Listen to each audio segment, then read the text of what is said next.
when a mountain man fires a bullet into the dirt to stop a widow from destroying the town outcast. Nobody knows the war that's about to tear Copper Falls apart. This is the story of Clara Jennings, the woman everyone ignored until she became the one thing this corrupt town couldn't break. Before we begin, hit that like button and drop a comment telling me what city you're watching from.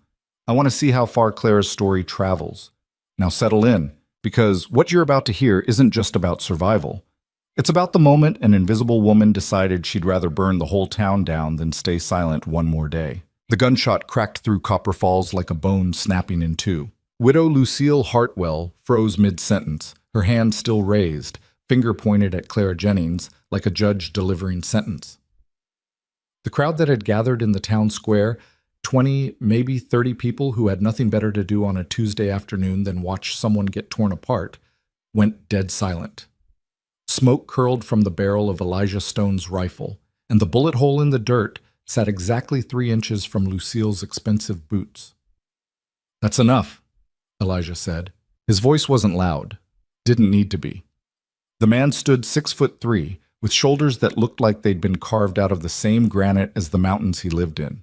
His beard was wild, streaked with gray, and his coat, patched leather and fur, made him look like something that had wandered down from the peaks and forgotten to turn back into a man.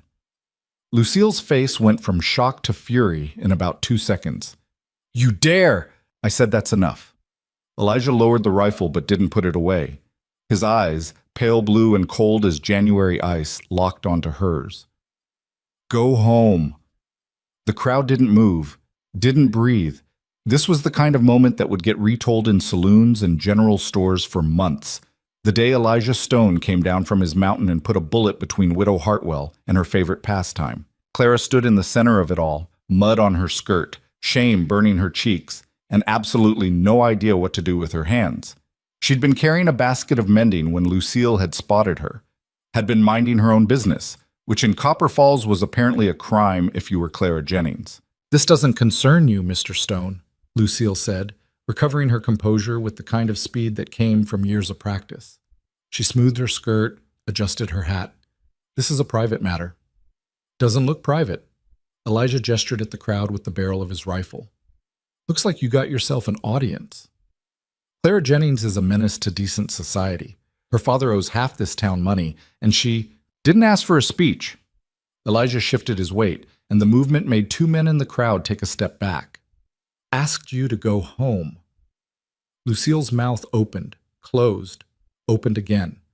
For a woman who'd spent the last 10 years running Copper Falls like her personal kingdom, being dismissed in public was something close to heresy.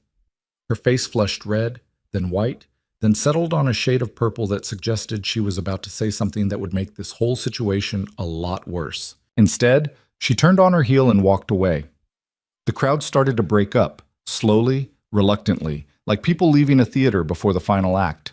Clara stood there, still frozen, still holding her basket of mending, still trying to figure out if what just happened was real or if she'd somehow imagined it. Elijah looked at her for a long moment. Then he turned and walked away too, and that was that, except it wasn't. Because that moment, that single, strange, impossible moment when someone had stood up for Clara Jennings, had roots that went back 3 days. Back to when the storm hit, back to when Elijah Stone had come down from his mountain, because even a man who'd sworn off civilization couldn't survive a blizzard that turned the air itself into knives. 3 days earlier. The storm came in fast.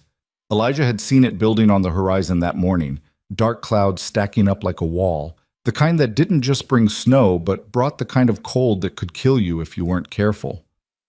He'd spent the better part of the day securing his cabin, bringing in firewood, making sure his horse had enough feed to last a week if it came to that.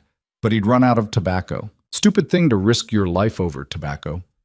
But Elijah had quit a lot of things when he'd moved up into the mountains 5 years ago. Quit people, quit society, quit the idea that anything good could come from being around other human beings. He hadn't quit tobacco. So when the wind started picking up and the first flakes began to fall, he'd saddled his horse and ridden down to Copper Falls.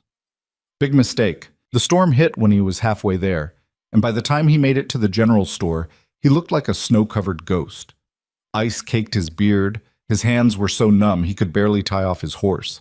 The few people on the street took one look at him and crossed to the other side. Elijah was used to that. Inside the store, warmth hit him like a wall. He stood there for a moment, dripping melted snow onto the floorboards, letting feeling come back into his fingers. The store was nearly empty, just old Mr. Peterson behind the counter and a couple of women browsing fabric in the back. "Help you?" Peterson didn't look up from his ledger. "Tobacco, whatever you got."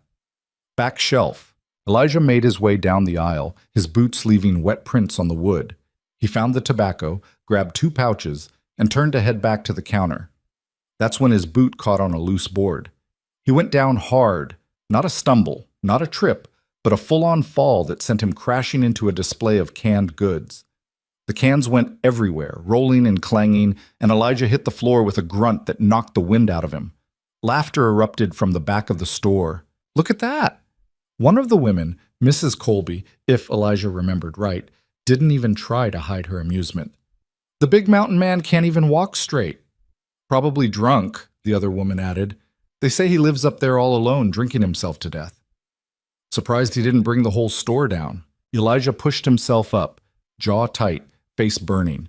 His boot had torn, not just the lace, but the leather itself, split right along the side. 5 years in the mountains and his boots had finally given up.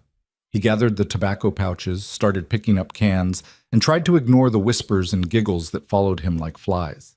Then someone knelt beside him. Elijah looked up, ready to tell whoever it was to mind their own business, and found himself staring at a woman he'd never seen before. She was young, mid-20s maybe, with dark hair pulled back in a bun that had mostly come loose. Her dress was patched in 3 places, and her hands, when she reached for one of the cans, were rough and scarred from work. She didn't say anything, just started gathering cans, stacking them neatly, moving with quick, efficient movements that suggested she'd spent her life cleaning up other people's messes. "Don't need help?" Elijah muttered. She ignored him. Picked up the last can, set it back on the shelf, then looked down at his boot. "That's not going to hold," she said quietly. "I'll manage. You'll freeze before you make it halfway up the mountain."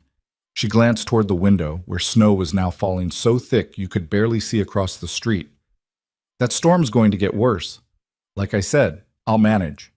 The woman looked at him for a moment, something unreadable in her dark eyes, then stood and walked away. Elijah figured that was the end of it. He paid for his tobacco, wrapped his coat tighter, and headed for the door. The woman was waiting outside. She'd pulled on a thin shawl that did exactly nothing against the wind, and she was holding a small leather pouch. Before Elijah could say anything, she knelt down in the mud, actual mud, mixed with snow and horse manure, and reached for his boot. "What are you—" "Hold still." Her hands moved fast. She pulled out a needle, thread, and a small piece of leather from the pouch. Within seconds, she was stitching the torn boot back together, her fingers working with the kind of skill that spoke of years of practice. The wind howled around them. Snow stuck to her hair, her shawl, her shoulders. She didn't seem to notice. Elijah stood there, completely thrown. "You don't have to—" "Almost done." She finished the stitching, tested it with a firm tug, then pulled out a small tin of something that looked like grease. She worked it into the leather, sealing the repair, then sat back and looked up at him. "That'll hold until you get home. After that, you'll need new boots." Elijah stared at her, then at his boot. The repair was clean, solid, the kind of work that would have cost him good money if he'd taken it to a cobbler. He reached into his pocket, pulled out a small nugget of gold. Not much, but enough to cover the work and then some. "Here." She shook her head. "Don't need it. You just spent 10 minutes in a blizzard fixing a stranger's boot. Take the gold." "No." She stood, brushed mud off her skirt, a futile effort, and turned to walk away. "Wait." Elijah's voice came out rougher than he'd intended. "What's your name?" The woman paused, glanced back. For just a second, something that might have been surprise crossed her face, like she wasn't used to people asking. "Clara?" she said. "Clara Jennings."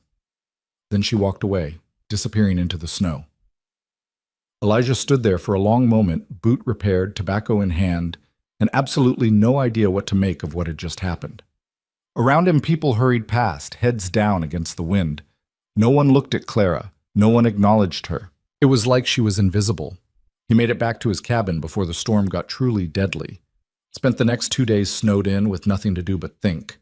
And for some reason, he kept thinking about Clara Jennings, about the way she'd knelt in the mud without hesitation, about the steadiness of her hands, about the fact that she'd refused his gold, about the way the whole town had looked right through her, like she wasn't even there. Elijah Stone had spent 5 years avoiding people, had built a life in the mountains specifically so he wouldn't have to deal with the stupidity and cruelty that seemed to come naturally to human beings. He'd lost his wife and daughter to fever, lost his faith in anything resembling justice or kindness, and decided that if the world was going to be cold and brutal, he'd rather face it alone. But something about Clara Jennings stuck with him. Maybe it was the skill in her hands. Maybe it was the quiet dignity in the way she'd worked, ignoring the cold and the mud and the fact that he was a stranger who probably didn't deserve her help. Or maybe it was simpler than that. Maybe it was just that she'd seen him fall, and instead of laughing, she'd knelt down and helped him stand. When the storm finally broke, Elijah rode back into town. He told himself it was because he needed supplies. Told himself it had nothing to do with Clara Jennings. He was lying, and he knew it. Copper Falls looked worse in the aftermath of the storm. Snow was piled in drifts against buildings. Icicles hung from every roof like teeth. The few people on the street moved quickly, hunched against the cold, eager to get wherever they were going and get back inside. Elijah tied his horse outside the general store and went in. Mr. Peterson was there, same as before, looking sour. "You again. Need flour, sugar, coffee, if you got it." Peterson started gathering the items without a word. Elijah let his eyes wander around the store, not really looking for anything in particular, until he heard Peterson mutter something under his breath. What was that? Said you'd best be careful who you're seen with. Peterson set the flour on the counter with more force than necessary. "Girl who helped you the other day, Clara Jennings. She's trouble. Didn't ask for advice." "Yeah, well, you're getting it anyway. Her father's got debts all over town.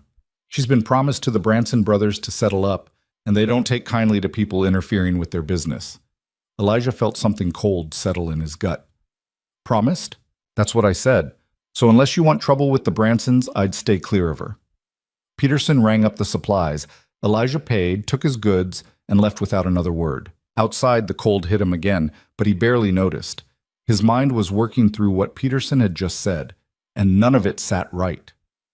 The Branson brothers, everyone knew who they were.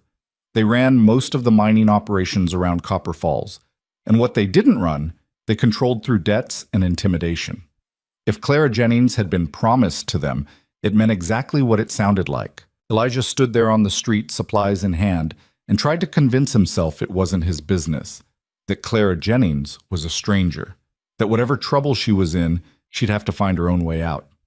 He made it about 10 steps before he turned around. It took him the better part of an hour to find out where Clara lived. People didn't want to talk about her, and when they did, it was with the kind of disdain usually reserved for criminals or lepers. But eventually, he got directions to a small house on the edge of town. More of a shack, really, half buried in snow, with a roof that looked like it might collapse if you sneezed too hard. Elijah didn't knock, just stood outside, trying to figure out what the hell he thought he was doing. That's when he heard the shouting. "Don't care what you want. You'll do what I tell you, or so help me." A man's voice, slurred and angry, then a crash like something breaking. Elijah's hand went to his rifle. "I won't!" Clara's voice, smaller but steady. "You can't make me." Another crash, then a sound that made Elijah's blood go cold. The unmistakable crack of a hand hitting flesh. He didn't think, just kicked the door open. The inside of the house was worse than the outside. One room, barely heated, with a dirt floor and walls that let in the wind. A table, overturned. Broken dishes scattered everywhere. And in the center of it all, a man, 50s, drunk, with the kind of face that suggested life had beaten him down, and he'd decided to pass the beating along. Clara was on the floor, one hand pressed to her cheek, her eyes wide with shock. The man, her father, Elijah guessed, turned and stared at him. "Who the hell are you?" "Someone who's going to give you exactly 3 seconds to step away from her." Clara's father laughed. Actually laughed. "This is my house, my daughter. You got no right." Elijah raised the rifle. Didn't point it at him, didn't need to, just held it in a way that made it clear the conversation was over. Clara's father's face went pale. He stumbled backward, tripped over a chair, and fell. Then he scrambled to his feet and actually ran, out the back door and into the snow. Silence fell. Elijah lowered the rifle and looked at Clara. She was still on the floor, still holding her cheek, staring at him like he was some kind of ghost. "You all right?" he asked. She nodded, then shook her head, then started to cry. Not loud, dramatic sobs, just quiet tears that ran down her face while she sat there in the dirt and broken dishes, surrounded by the wreckage of her life. Elijah had no idea what to do. Comforting people wasn't exactly his strong suit, but he set down his rifle, crossed the room, and held out his hand. Clara looked at it for a long moment. Then she took it. He pulled her to her feet. Up close, he could see the bruise already forming on her cheek, could see older bruises fading on her arms. This wasn't the first time her father had hit her, probably wouldn't be the last. "You can't stay here," Elijah said. "I don't have anywhere else to go." "Then you come with me." Clara's eyes widened. "What?" "Up to my cabin. At least until this blows over." "I can't. People will talk." "Let them talk. You don't understand. My father owes the Branson brothers money, a lot of money. If I don't—" She stopped, her face flushing. "If I don't do what they want, they'll kill him." Elijah felt his jaw tighten. "What do they want?" Clara looked away. "They want me to convince you to sell your mine, or lease it, or partner with them. I don't know the details. My father said you had the richest claim in the mountains, and the Bransons want it. So they sent you to seduce me." "Yes." The word came out as a whisper. Elijah stood there, processing.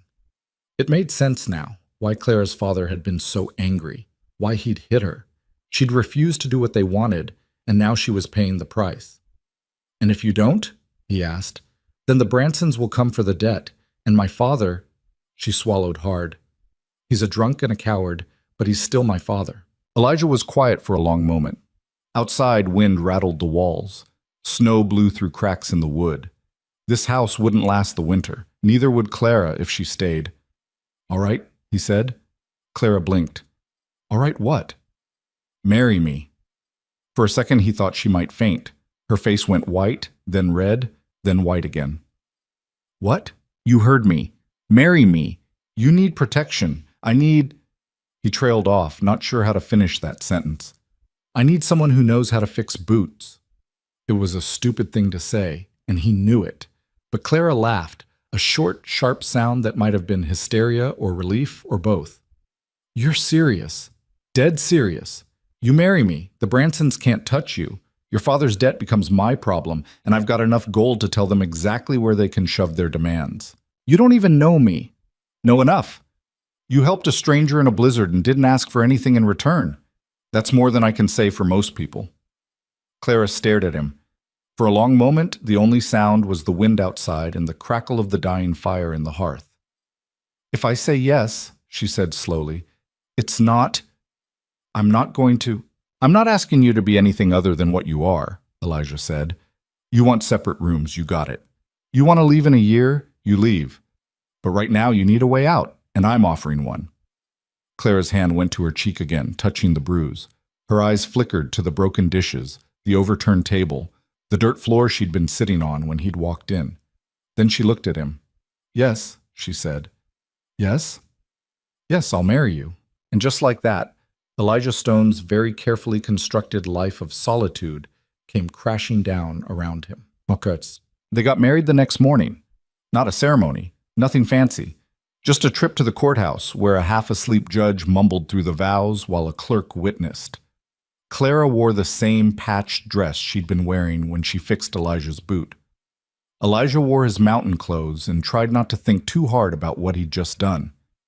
When it was over, they walked out of the courthouse as husband and wife. The news spread through Copper Falls like wildfire. By the time they reached the general store to pick up supplies, a crowd had already gathered. Widow Lucille Hartwell stood at the front of it, her face a mask of fury and disbelief. "You married him?" she said to Clara, her voice dripping with disgust. Clara lifted her chin. "I did." "You stupid, foolish girl. Do you have any idea what you've done? The Bransons—" Can take it up with me," Elijah interrupted. He stepped forward, putting himself between Clara and Lucille. My wife's business is my business now. Anyone's got a problem with that, they know where to find me. Lucille's mouth opened and closed like a fish out of water.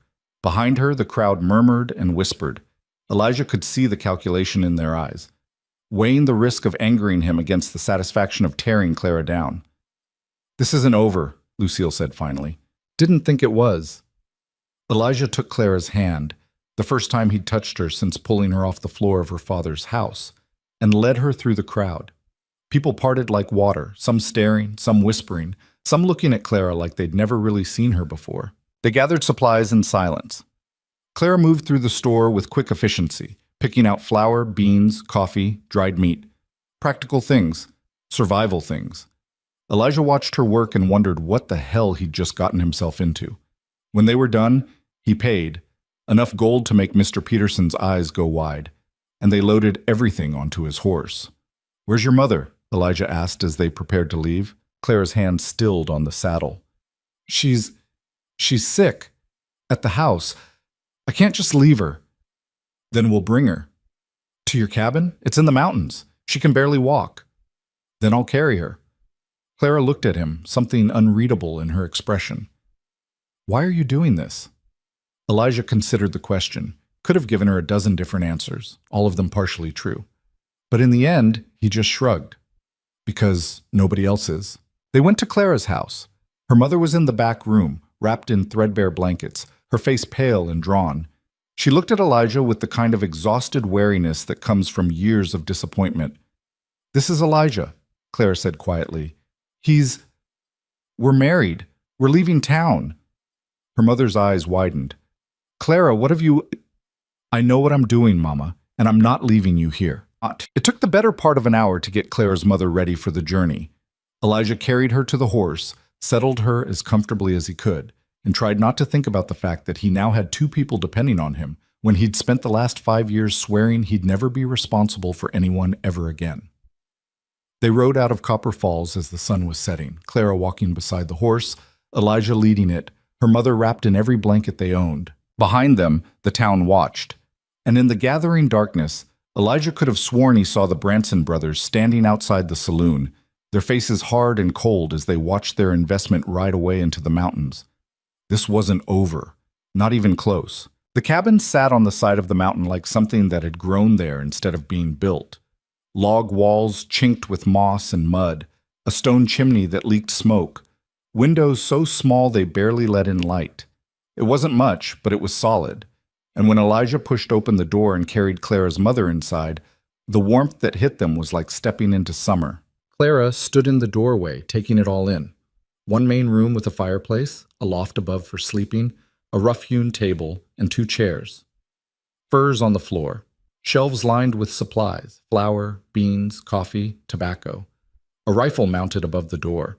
Everything spare and functional, nothing wasted. "It's not what you're used to," Elijah said, setting her mother down on the only bed, his bed. Clara almost laughed. "It's better than anything I've ever had." And she meant it. The house she'd grown up in had dirt floors and walls that let in the cold. This place was tight, warm, built by someone who knew what they were doing. She could work with this. Her mother was already asleep, exhausted from the journey. Clara pulled the furs up around her shoulders and stepped back. "She'll need medicine," she said quietly, "and broth. Something to build her strength back." "I'll hunt tomorrow. Get us fresh meat." Clara nodded, suddenly aware of how strange this all was. She was standing in a cabin on the side of a mountain with a man she'd known for 3 days, a man she'd married, a man who was now watching her with those pale blue eyes like he was trying to figure out if he'd made the biggest mistake of his life. "I'll sleep in the loft," she said. "You don't have to." "I do. Your mother needs the bed, and I'm not about to share it with you on our first night married." She saw his face change, something that might have been relief. "This is an arrangement. You said that yourself. Let's keep it that way." Elijah nodded slowly. "Fair enough." He showed her where things were, the water barrel, the food stores, the chamber pot. Then he climbed up to the loft, leaving her alone with her mother and the fire. Clara sat at the table for a long time, just staring at the flames. Part of her couldn't believe what she'd done. Married a stranger. Left Copper Falls. Brought her sick mother into the mountains in the middle of winter. It was reckless and stupid and possibly the worst decision she'd ever made. But when she closed her eyes, she could still feel her father's hand across her face, could still hear the Branson brothers talking about her like she was livestock, could still see the way the whole town looked right through her, like she was something less than human. At least here, she could breathe. She climbed up to the loft an hour later. Elijah had made her a bed out of furs and blankets in the corner, as far from his own sleeping spot as the small space allowed. He was already asleep, or pretending to be, his back turned to her. Clara lay down and pulled the furs up to her chin. The loft was warm from the heat rising from below. Through the small window, she could see stars scattered across the sky like someone had thrown diamonds. She fell asleep thinking about her father, wondering if he was drunk by now, wondering if he even noticed she was gone. The next morning, she woke to the sound of chopping wood. She climbed down from the loft to find her mother awake, sitting up in bed, looking around the cabin with wide eyes. "Clara!" "I'm here, Mama." She crossed to the bed, touched her mother's forehead, still warm, but not burning. "How do you feel?" "Like I've been dragged through the mountains." Her mother's eyes found hers. "What have you done?" "What I had to." "You married him, a stranger." "Yes." "Your father can rot in hell for all I care." The words came out harder than Clara intended, but she didn't take them back. "He was going to sell me to the Bransons, Mama. You know what they would have done." Her mother's face crumpled. "I know. I hoped." "Hope doesn't fix anything. Action does." Clara squeezed her hand. "Elijah offered me a way out. I took it." "And what does he get out of it?" Clara didn't have an answer for that. She'd been wondering the same thing since the moment he'd proposed. What did a man like Elijah Stone, solitary, self-sufficient, clearly wanting nothing to do with people, get out of marrying a woman he barely knew? The door opened before she could think too hard about it. Elijah came in carrying an armload of wood, his breath fogging in the cold air. He set the wood by the fire, brushed snow off his shoulders, and nodded to them. "Morning." "Morning," Clara said. Her mother just stared. Elijah moved around the cabin with efficient, practiced movements, built up the fire, put coffee on to boil, started pulling out ingredients for breakfast, flour, eggs, a slab of bacon. Within minutes, the smell of cooking filled the space. "You cook?" Clara couldn't hide her surprise. "Been living alone for 5 years. It was either learn or starve." He glanced at her. "You know how?" "Yes." "Good. Because I'm terrible at it." He wasn't lying. The eggs came out rubbery, the bacon burned on one side and raw on the other. But it was food, and it was hot, and Clara ate every bite without complaint. Her mother managed half a plate before exhaustion pulled her back under. Elijah carried her to the bed again, gentle despite his size, and tucked the furs around her without being asked. Clara watched him, trying to reconcile the man who'd fired a gun to protect her with the man who was now carefully adjusting her mother's pillow. "I need to go into town," Elijah said, straightening. "Get medicine. See the doctor about your mother." Clara's stomach dropped. "You can't go back there. The Bransons." "I know what the Bransons will do. That's why I'm going." He crossed to the door, started pulling on his heavy coat. "You stay here. Keep the fire going. There's a rifle above the door if you need it, but you shouldn't. Nobody knows about this place except me." "Elijah, I'll be back before dark." He left before she could argue. Clara stood in the middle of the cabin, her heart pounding, and tried not to imagine all the ways this could go wrong. Her mother stirred in the bed. "He's going to get himself killed." "I know. You should have stayed in Copper Falls, found another way." Clara turned to look at her. "There wasn't another way, Mama. You know that." Her mother closed her eyes, too weak to argue. The day passed slowly. Clara cleaned the cabin, which didn't need much cleaning, tended to her mother, boiled water for tea, tried not to watch the sun crawl across the sky, marking each hour that Elijah didn't return. By mid-afternoon, she was pacing. By evening, she was standing at the window, staring down the mountain path, willing him to appear. He didn't. Night fell. Clara lit lamps, built up the fire, tried to convince herself that he was fine, that he'd just been delayed, that there were 100 reasons why he might not be back yet. None of them felt true. Around midnight, she made a decision. She banked the fire, checked on her mother, still sleeping, and pulled on her coat. The rifle above the door was heavy in her hands, unfamiliar. She'd never fired a gun in her life. But she took it anyway. The path down the mountain was treacherous in the dark. Snow hid roots and rocks, and more than once Clara nearly fell. The cold bit through her coat like teeth, and her breath came in white clouds that vanished into the darkness. She made it halfway down before she saw the light. Not from town. Closer. Coming up the path toward her.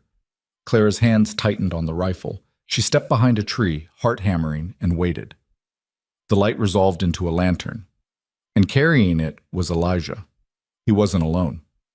Two men walked beside him, and even in the darkness, Clara recognized them. The Branson brothers, Marcus and James. Big men, both of them, with faces that looked like they'd been carved from the same mean stone. Clara's breath caught. She raised the rifle, hands shaking, and tried to remember anything her father had ever said about shooting. "Don't give a damn what you think you're entitled to," Elijah was saying, his voice carrying through the cold air. "Clara's my wife. Her father's debt is settled." "Settled?" Marcus Branson laughed, a sound like gravel in a bucket. "You think throwing gold at us settles this? We had an agreement with Jennings, his daughter, for the debt. You don't get to just walk in and change the deal." "I already changed it. Deal's done." James Branson moved fast for a big man. His hand shot out and grabbed Elijah's coat. "You're making a mistake, Mountain Man. We own half this territory. The sheriff, the judge. Even Widow Hartwell dances when we pull her strings. Then you should have plenty to keep you busy without bothering me. We want your mine." There it was.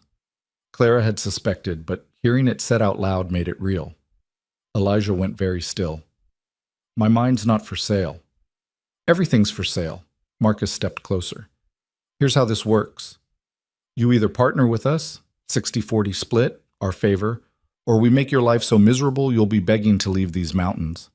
And if I refuse, then we start with your pretty new wife." Clara didn't think. Just stepped out from behind the tree, rifle raised, and said, "You'll have to go through me first." 3 heads turned. 3 sets of eyes found her in the darkness. Elijah's face went tight. "Clara, what the hell are you doing here?" "Coming to find you." She kept the rifle trained on the Bransons, even though her arms were already shaking. "Thought you might need help." Marcus Branson smiled. It was not a nice smile. Well, the little mouse has teeth." "Get back to the cabin," Elijah said quietly. "No." "Clara, I said no." She shifted her aim to Marcus. "You want to threaten my husband. You do it to both of us."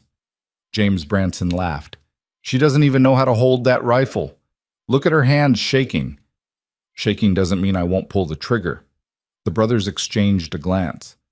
Something passed between them, some silent communication that made Clara's skin crawl. "This isn't over," Marcus said finally. He turned to Elijah. "You've got 1 week to think about our offer. After that, things are going to get ugly." "They're already ugly." The Bransons walked past Clara without another word, close enough that she could smell tobacco and whiskey. She kept the rifle on them until they disappeared down the path, their lantern light fading into the distance. Then her legs gave out. Elijah caught her before she hit the ground, took the rifle from her shaking hands, and set it aside. For a long moment, he just held her up while she tried to remember how to breathe. "You followed me," he said. "You didn't come back." "I told you I'd be back before dark." "It's past dark." Clara pulled away from him, suddenly angry. "You've been gone for hours. What was I supposed to think?" "That I can handle myself." "Against the Branson brothers? The men who own the sheriff and the judge, and probably half the territory?" Her voice was rising, and she didn't care. "You could have been killed." "So you came down here with a rifle you don't know how to use to do what exactly? Get yourself killed too?" "If that's what it took." The words hung between them. Clara heard them echo back and felt her face flush. That wasn't what she'd meant. Or maybe it was. She didn't even know anymore. Elijah stared at her for a long moment. Then he picked up the lantern and started walking up the path. "Come on. Your mother's probably worried sick." Clara followed, too tired and cold and angry to argue. They made it back to the cabin in silence. Her mother was still asleep, thank everything. Clara shrugged off her coat, hung it by the fire, and tried to get feeling back into her frozen fingers. Elijah put the lantern down, checked the fire, added wood, moved around the space like nothing had happened. "Did you at least get the medicine?" Clara asked finally. He pulled a bottle from his coat pocket. set it on the table. Doctor said twice a day with food should bring the fever down. Thank you. Don't thank me. It's what anyone would do. No, Clara said quietly. It's not. He looked at her then, really looked at her, and something in his expression shifted. You shouldn't have followed me. I know. You could have frozen to death. I know. The Bransons could have... He stopped, shook his head. You don't know these men, Clara, what they're capable of. Then tell me. Elijah was quiet for a long moment. When he spoke, his voice was low. 5 years ago, they wanted my mine. Tried to buy it. I refused. So they went after my family. Clara's breath caught. Nothing direct. Nothing they could be caught for. Just accidents. Bad luck. My wife got sick with fever. The doctor was delayed getting to us. Roads were blocked, he said. Convenient. Elijah's jaw tightened. My daughter died 3 days later, my wife a week after that. Elijah, I can't prove it was them. But I know. In my gut, I know. He looked at her, and his eyes were hard. That's who you're dealing with. That's who you just pointed a rifle at. These aren't men who play fair. They're men who destroy anyone who gets in their way. Clara's hands had gone cold again, but not from the weather. Then why did you marry me? If you knew what they'd do, because you helped me fix my boot. The answer was so simple, so matter-of-fact, that it took Clara a second to process it. Because you knelt in the mud for a stranger and didn't ask for anything in return. Because... He trailed off. Because I'm tired of watching them win. So I'm what, revenge?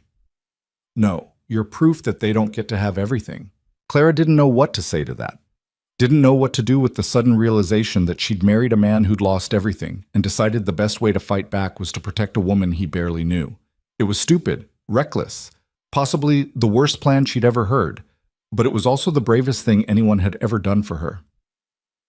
I'm not going to let them take your mind, she said. That's not your fight. I made it my fight when I married you. Clara crossed to him, looked up into his scarred, bearded face. You protected me. Now I protect you. That's how this works. That's not what I asked for. Too bad. You married me. You're stuck with me now. Something that might have been a smile flickered across his face. Then it was gone. You should sleep. Tomorrow's going to be hard. He was right. Tomorrow would be hard. The day after that, too. And the day after that. Because the Bransons had given them 1 week, and Clara had no idea what would happen when that week was up. But as she climbed into the loft and pulled the furs around her, she made herself a promise. She'd survived her father's fists and the town's contempt and the slow, grinding poverty that had defined her entire life. She'd survive this too. And maybe, just maybe, she'd figure out how to help Elijah survive it as well. The next 3 days passed in a strange kind of peace. Clara fell into a rhythm, tending to her mother, cooking meals, learning the layout of the cabin and the land around it. Elijah hunted, brought back deer and rabbit, showed her how to cure the meat and stretch the hides. They didn't talk much, didn't need to. There was work to be done, and they both knew how to work. Her mother was getting stronger. The medicine was helping, and so was the food. Real food, not the thin gruel she'd been living on back in Copper Falls. Color was coming back to her cheeks. You like him, her mother said one afternoon while Clara was changing her bandages. Clara's hand stilled. I don't know him well enough to like him. You watch him when he's not looking. I watch him because I'm trying to figure him out. She searched for the right word. Complicated. All men are complicated, the good ones especially. Her mother touched her hand. Be careful, Clara. I know what you're thinking, that maybe this arrangement could become something more, but men like him, men who've lost everything, they don't heal easy. I'm not trying to heal him, Mama. I'm just trying to survive. But that was only half true, and they both knew it. On the 4th day, Clara was outside gathering firewood when she heard horses. Her heart jumped into her throat. She dropped the wood and ran to the cabin. Elijah was already at the window, rifle in hand. How many? She asked. 4, maybe 5. Clara's mother sat up in bed, eyes wide. Is it them? Probably. Elijah checked his rifle, then pulled down a second one from above the door, handed it to Clara. You remember what I showed you? She nodded. He'd been teaching her to shoot over the past few days. She wasn't good, but she could hit a target if it was close enough and not moving too fast. The horses stopped outside. Voices called out, not threatening, but not friendly either. Elijah opened the door a crack. "What do you want?" "We're here on behalf of the Branson Mining Company." A man's voice, official sounding. "We have a legal order requiring you to cease all mining operations pending an investigation into your claim." "What investigation?" "There's been a dispute filed regarding the original survey. Until it's resolved, you're ordered to stop all work." Elijah's jaw tightened. "That's convenient. And who filed this dispute?" "That information is confidential." "I bet it is." Clara moved to the window, peered out through the gap in the curtain. 5 men on horses, all wearing badges. The sheriff and his deputies. Legal force backing up illegal demands. This was how the Bransons worked. Not with fists and bullets, though they'd use those too if they had to, but with paperwork and lawyers and officials who looked the other way when money changed hands. "I'm not stopping," Elijah called back. "Then you'll be in violation of a court order. We'll have to arrest you."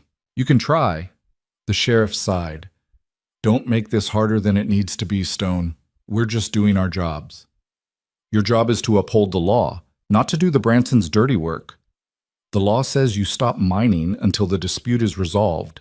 That's what I'm here to enforce." Elijah looked at Clara. Something passed between them.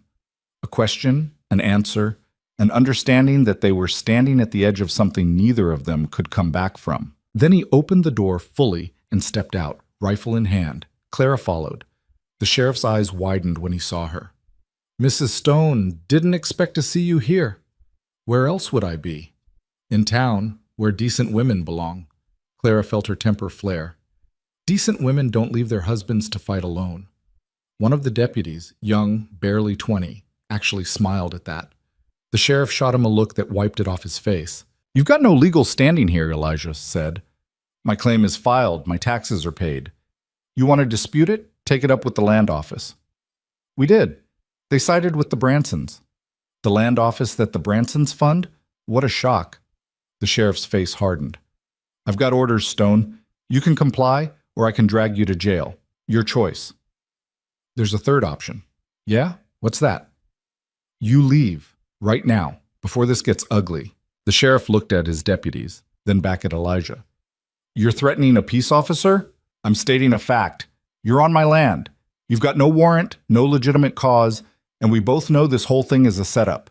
So you can either ride back to town and tell the Bransons their plan didn't work, or you can try to arrest me and see how that goes." For a long moment, nobody moved. The wind howled through the trees. Snow started to fall, soft and silent. Then the sheriff's hand moved toward his gun. Clara didn't think, just raised her rifle and pointed it at him. "Don't!" Every deputy drew their weapon. Suddenly, there were 6 guns pointed at 2 people, and the peaceful mountain afternoon had turned into a standoff that could end with everyone dead. "Clara," Elijah said quietly, "lower the rifle." "No. You're going to get yourself killed. Then I'll die protecting what's mine." The sheriff stared at her like she'd grown a second head. "You're willing to die for a mine you've never even seen?" "I'm willing to die for my husband. The mine's just a bonus." Something shifted in the sheriff's expression. Not respect, but maybe understanding, or fear. It was hard to tell. "This is your last warning," he said. "Lower your weapons and comply with the court order, or we will use force." Elijah's finger moved to the trigger of his rifle. Clara's world narrowed to the sound of her own heartbeat. And then, from inside the cabin, Clara's mother started to scream. Everyone froze. The scream went on, raw and terrified, the sound of someone in real pain. Clara didn't hesitate. She turned and ran back inside. Her mother was convulsing in the bed, her body rigid, foam at the corners of her mouth. The medicine bottle lay on the floor beside her, empty. "No," Clara breathed. "No, no, no." "Yes, but they bought Baratron." Elijah was beside her in seconds. He lifted her mother's head, tried to clear her airway. "What happened?" "I don't know. She was fine. The medicine..." Clara grabbed the bottle, read the label. Then her blood went cold. It wasn't medicine. It was poison. The doctor, the one Elijah had trusted, the one he'd paid to help, had given them poison instead of medicine. And Clara had been feeding it to her mother twice a day for the past 3 days. "We need to get her to a real doctor," Elijah said. "The only doctor is in Copper Falls." "Then we go to Copper Falls. They'll arrest you the second you set foot in town." "I don't care." Elijah's voice cracked. "We're not letting her die. Not like this." The sheriff appeared in the doorway. He looked at Clara's mother, at the empty bottle in Clara's hand, and his face changed. "That's not the medicine I saw Doc Ramsey prepare," he said quietly. Clara looked up at him. "What?" "I was in his office when your husband came in. Doc made up a fever remedy. Brown bottle with a white label." He pointed at the bottle in her hand. "That's not it." Understanding crashed over Clara like a wave. The Bransons had gotten to the doctor, had switched the bottles, had been slowly poisoning her mother while making it look like natural causes. And they'd done it all to get to Elijah through her. "Help us," Clara said. The words felt like glass in her throat. "Please, I know you work for them, but she's dying. Just help us get her to someone who can save her." The sheriff looked at her for a long moment, then at her dying mother, then at his deputies standing outside. He made a decision. "Johnson," he called to one of the deputies, "ride ahead to Copper Falls. Get Doc Ramsey, the real one. Tell him if he doesn't have the antidote ready when we arrive, I'll arrest him myself for attempted murder." The young deputy, the one who'd smiled earlier, nodded and took off at a gallop. The sheriff turned back to them. "We'll escort you. You've got my word. No arrests until your mother's stable." "And after that?" Elijah asked. "After that, we're all going to have a long talk about who's really running this town." They made it to Copper Falls in less than an hour, riding hard through snow and wind. Clara held her mother in front of her, trying to keep her warm, trying to keep her breathing. Elijah rode beside them, rifle across his saddle, eyes scanning every shadow. The sheriff and his deputies formed a guard around them. Doc Ramsey was waiting at his office, his face pale, sweat on his forehead despite the cold. He took one look at Clara's mother and started working. Clara stood in the corner watching, her hands clenched into fists. Elijah stood beside her, close enough that their shoulders touched. "She's going to make it," he said quietly. "You don't know that. I know she's a fighter, like her daughter." Clara wanted to believe him, but she'd seen too much death, too much loss, to trust in happy endings. An hour later, Doc Ramsey stepped back. "She'll live, but it was close." Clara's knees nearly gave out. Elijah caught her, held her steady. "Who gave you the poison?" the sheriff asked Doc Ramsey. The doctor's face crumpled. "I didn't know it was poison. Marcus Branson came in after Stone left, said he'd noticed I'd given him the wrong bottle, switched it out. I thought he was helping." "Did you test the bottle?" "No, Doc Ramsey looked at Clara, and there were tears in his eyes. "I'm sorry. I'm so sorry. I should have known." The sheriff turned to his deputies. "Arrest Marcus and James Branson, charges of attempted murder." "They'll never let you do it," one of the deputies said. "They own the judge." "Then we'll find a judge they don't own." The sheriff looked at Elijah. "You said you wanted to fight them. Well, now's your chance. But we do this the right way, with law, with witnesses, with evidence that'll hold up even when they try to buy their way out." Elijah met his eyes, then nodded. "All right, let's do it the right way." Outside, Copper Falls was waking up to the news. A crowd gathered, whispers spread, and somewhere in the distance, Clara could hear Widow Lucille's voice rising in outrage as the deputies headed toward the Branson brothers' office. Clara stood in the doorway of the doctor's office, watching her world shift. Her mother was alive. The sheriff, was helping them. And for the first time since she could remember, she felt something dangerous stirring in her chest. Hope. It wouldn't last. She knew that. The Bransons were too powerful, too connected. They'd find a way to wriggle out of this. They always did. But right now, in this moment, Clara let herself believe that maybe, just maybe, things could be different. Elijah came to stand beside her. "You should stay with your mother tonight." "What are you going to do?" "Make sure the sheriff doesn't change his mind." He looked down at her. "This is just the beginning, Clara. Once we start this fight, there's no going back." "I know." "You sure you want to be part of it?" Clara thought about her mother, poisoned by men who saw people as obstacles, thought about the cabin in the mountains, the first place she'd ever felt safe. Thought about Elijah, who'd married her for reasons she still didn't fully understand. "I'm already part of it," she said. "Now let's finish it." The arrests happened at dawn. Clara watched from the window of the doctor's office as Sheriff Garrett and 4 deputies marched up to the Branson Mining Company headquarters. They didn't knock, just kicked the door open and went inside with rifles drawn. 3 minutes later, they came out with Marcus and James Branson in handcuffs. The street was already filling with people. News traveled fast in Copper Falls, especially when it involved the town's most powerful men being dragged out of their own building like common criminals. Marcus was shouting, red-faced, veins bulging in his neck. James just looked cold, calculating eyes already working through how to get out of this. "You're making a mistake, Garrett," Marcus's voice carried across the street. "We own you.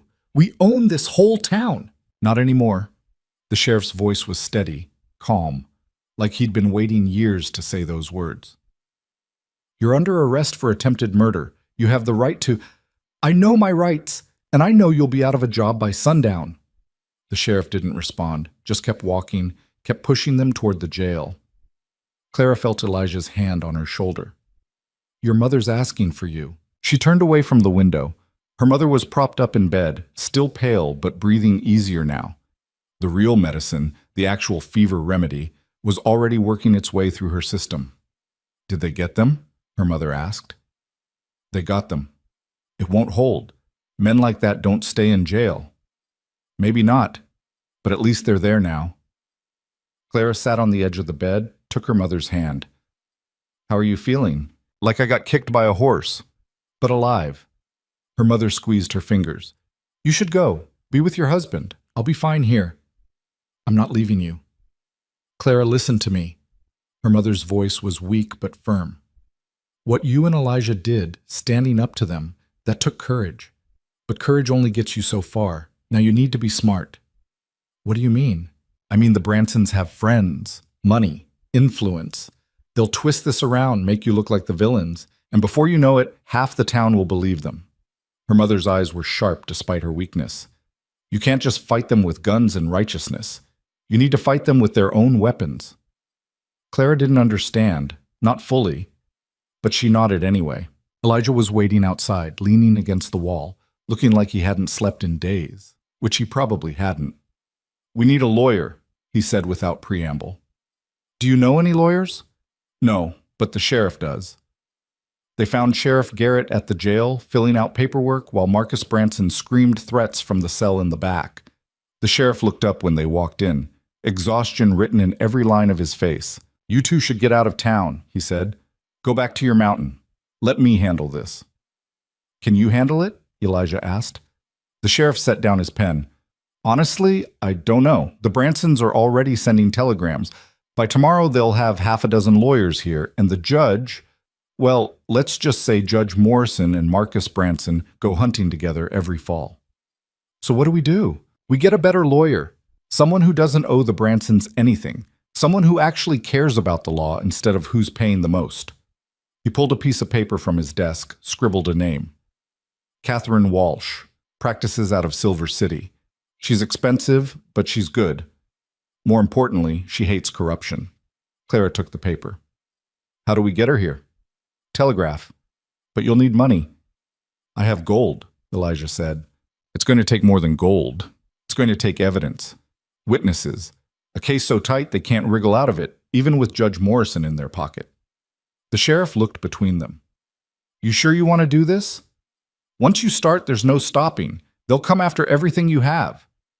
"They already tried to kill my mother-in-law," Elijah said flatly. "I'd say we're past the point of no return." The sheriff nodded slowly.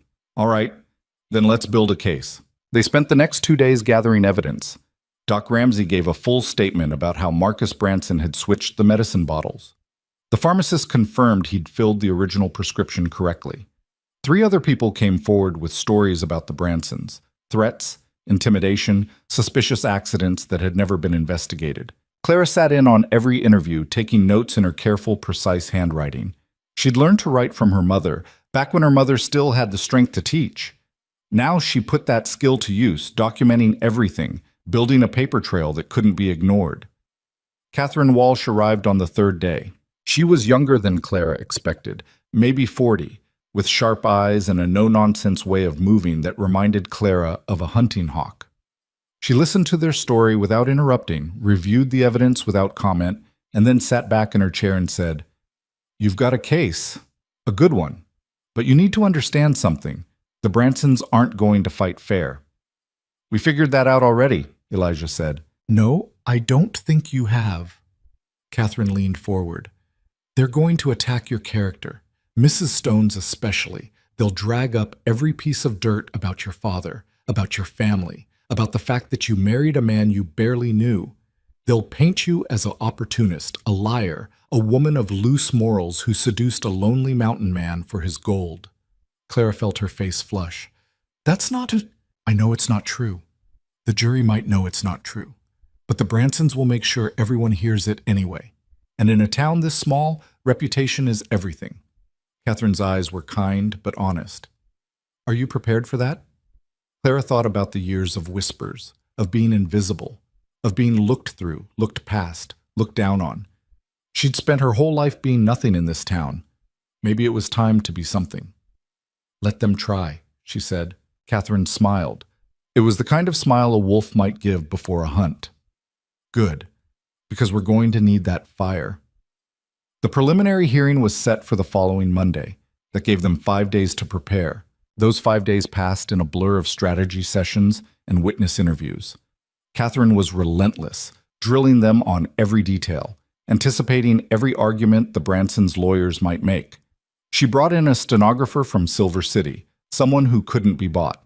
Made sure every statement was recorded, verified, locked down. But while they were building their case, the Bransons were building something else. Clara first noticed it on Thursday when she went to the general store for supplies. Mr. Peterson, who'd always been coldly polite, refused to serve her. "I don't do business with troublemakers," he said. "I'm just trying to buy flour." "Store's closed." It wasn't closed. There were 3 other customers inside. But when Clara tried to walk past him, he physically blocked the door. "You need to leave, now." Clara left. Went to the bakery instead. Got the same response, then the butcher, then the seamstress. By the time she made it back to the doctor's office, she was shaking with anger and something close to fear. "They're blacklisting us," she told Elijah. He didn't look surprised. "Figured they would. We can't buy food, can't get supplies. Peterson said if anyone sells to us, they'll lose their credit with the Branson Bank. Then we go to Silver City for supplies. That's a full day's ride." "I know." Elijah's jaw was tight. "But we're not backing down." That night, someone threw a rock through the window of the doctor's office. It landed 3 feet from where Clara's mother was sleeping. The note wrapped around it read, "Leave now or it gets worse." Sheriff Garrett came to investigate, but there were no witnesses. No one had seen anything. Convenient. "I can post a deputy here," he offered. "And who's going to watch the deputy?" Elijah asked. "Make sure he doesn't decide the Bransons' money is more important than our safety?" The sheriff flinched, but didn't argue. They both knew the answer. Saturday brought a new problem. Widow Lucille Hartwell organized a town meeting. Catherine heard about it from her contacts and insisted they attend. "You need to control the narrative," she said. "Right now, the Bransons are telling their story to anyone who'll listen. You need to tell yours." The meeting was held in the church, the only building big enough to hold the crowd. Every seat was full. People were standing along the walls, crammed in the back. Clara had never seen so many people in one place. Lucille stood at the front, dressed in black like she was in mourning, her face a mask of righteous grief. "We are here today," she began, her voice carrying through the space, "to discuss the destruction being brought upon our peaceful town by outsiders and troublemakers." Clara felt Elijah tense beside her. Catherine put a warning hand on his arm. "The Branson brothers," Lucille continued, "have been pillars of this community for 20 years. They've provided jobs, built schools, supported our churches, and now they sit in jail, falsely accused by a mountain hermit and his—" She paused, let her eyes find Clara in the crowd. "His questionable new wife." Murmurs rippled through the room. Clara felt faces turning toward her, felt the weight of their judgment. Clara Jennings, or Stone, as she calls herself now, comes from a family of debtors and drunkards. Her father owes money to half this town. And yet we're supposed to believe that the Bransons, successful businessmen with reputations to protect, would risk everything to harm her mother? Lucille shook her head sadly. It's far more likely that this is a scheme, a plot to extort money and sympathy from good people. That's a lie! Clara was on her feet before she realized she was moving. Her voice rang out, clear and strong, surprising even herself. Everything you just said is a lie. The room went dead silent. Lucille's eyes glittered. My dear girl, I understand you're upset, but no, you don't understand anything. Clara moved into the aisle, felt every eye on her. Her heart was hammering, but her voice stayed steady. You've spent years looking through me like I was invisible. You've mocked me, ignored me, treated me like I was less than nothing. And you know what? I let you, because I believed I was what you said I was. She took a step forward, then another. But then someone saw me different. Someone saw strength instead of weakness. Someone stood up for me when no one else would. Clara's eyes found Elijah. And you can't stand that, can you? You can't stand that the woman you ridiculed married a man with money and land and a spine made of steel. This is hardly appropriate, Lucille tried to interrupt. I'm not finished. Clara's voice cut through the protest like a knife. The Bransons tried to kill my mother. They poisoned her medicine. We have witnesses. We have evidence. Doc Ramsey himself confirmed what happened. But you don't care about that, do you? Because the truth doesn't matter as much as protecting your friends. She turned to address the whole room now. How many of you have been threatened by the Bransons? How many have had your businesses pressured, your families intimidated? How many have stayed silent because you were afraid? No one answered, but Clara saw it in their faces. The fear, the guilt, the recognition. I was afraid too, she said quietly. My whole life I was afraid. Afraid to speak up. Afraid to fight back. Afraid to be anything more than what you decided I was. But I'm done being afraid, and I'm done being invisible. She looked at Lucille. You want to call me a troublemaker? Fine. I'm a troublemaker. I'm the woman who married a man strong enough to stand up to bullies. I'm the woman who's going to make sure the Bransons answer for what they did. And I'm the woman who's going to watch you fall right alongside them. The silence that followed was absolute. Then, from the back of the room, someone started clapping. It was the young deputy, Johnson, the one who'd smiled when Clara had stood up to the sheriff that first day. His clapping echoed through the church, loud and deliberate. After a moment, someone else joined in. Then another, not everyone, not even half, but enough that the sound grew, filling the space, drowning out Lucille's protests. Clara stood in the center of it all, shaking, terrified, exhilarated. Elijah was beside her suddenly, his hand finding hers. That was either the bravest or the stupidest thing I've ever seen, he murmured. Probably both. Definitely both. But he was smiling, actually smiling. They left the church through a crowd that parted like water. Some people looked at Clara with respect, others with fear, a few with outright hatred. But no one looked through her anymore. Catherine was waiting outside, her expression unreadable. Well, that was unexpected. Did I make things worse? Clara asked. Oh, absolutely. The Bransons are going to come at you twice as hard now. Catherine's smile was sharp. But you also just gave half this town permission to stop being afraid. That's worth something. That night, 3 more people came forward with testimony against the Bransons. One was a miner who'd been forced to give up his claim after a mysterious cave-in. Another was a merchant who'd been run out of business when the Branson Bank called in all his loans at once.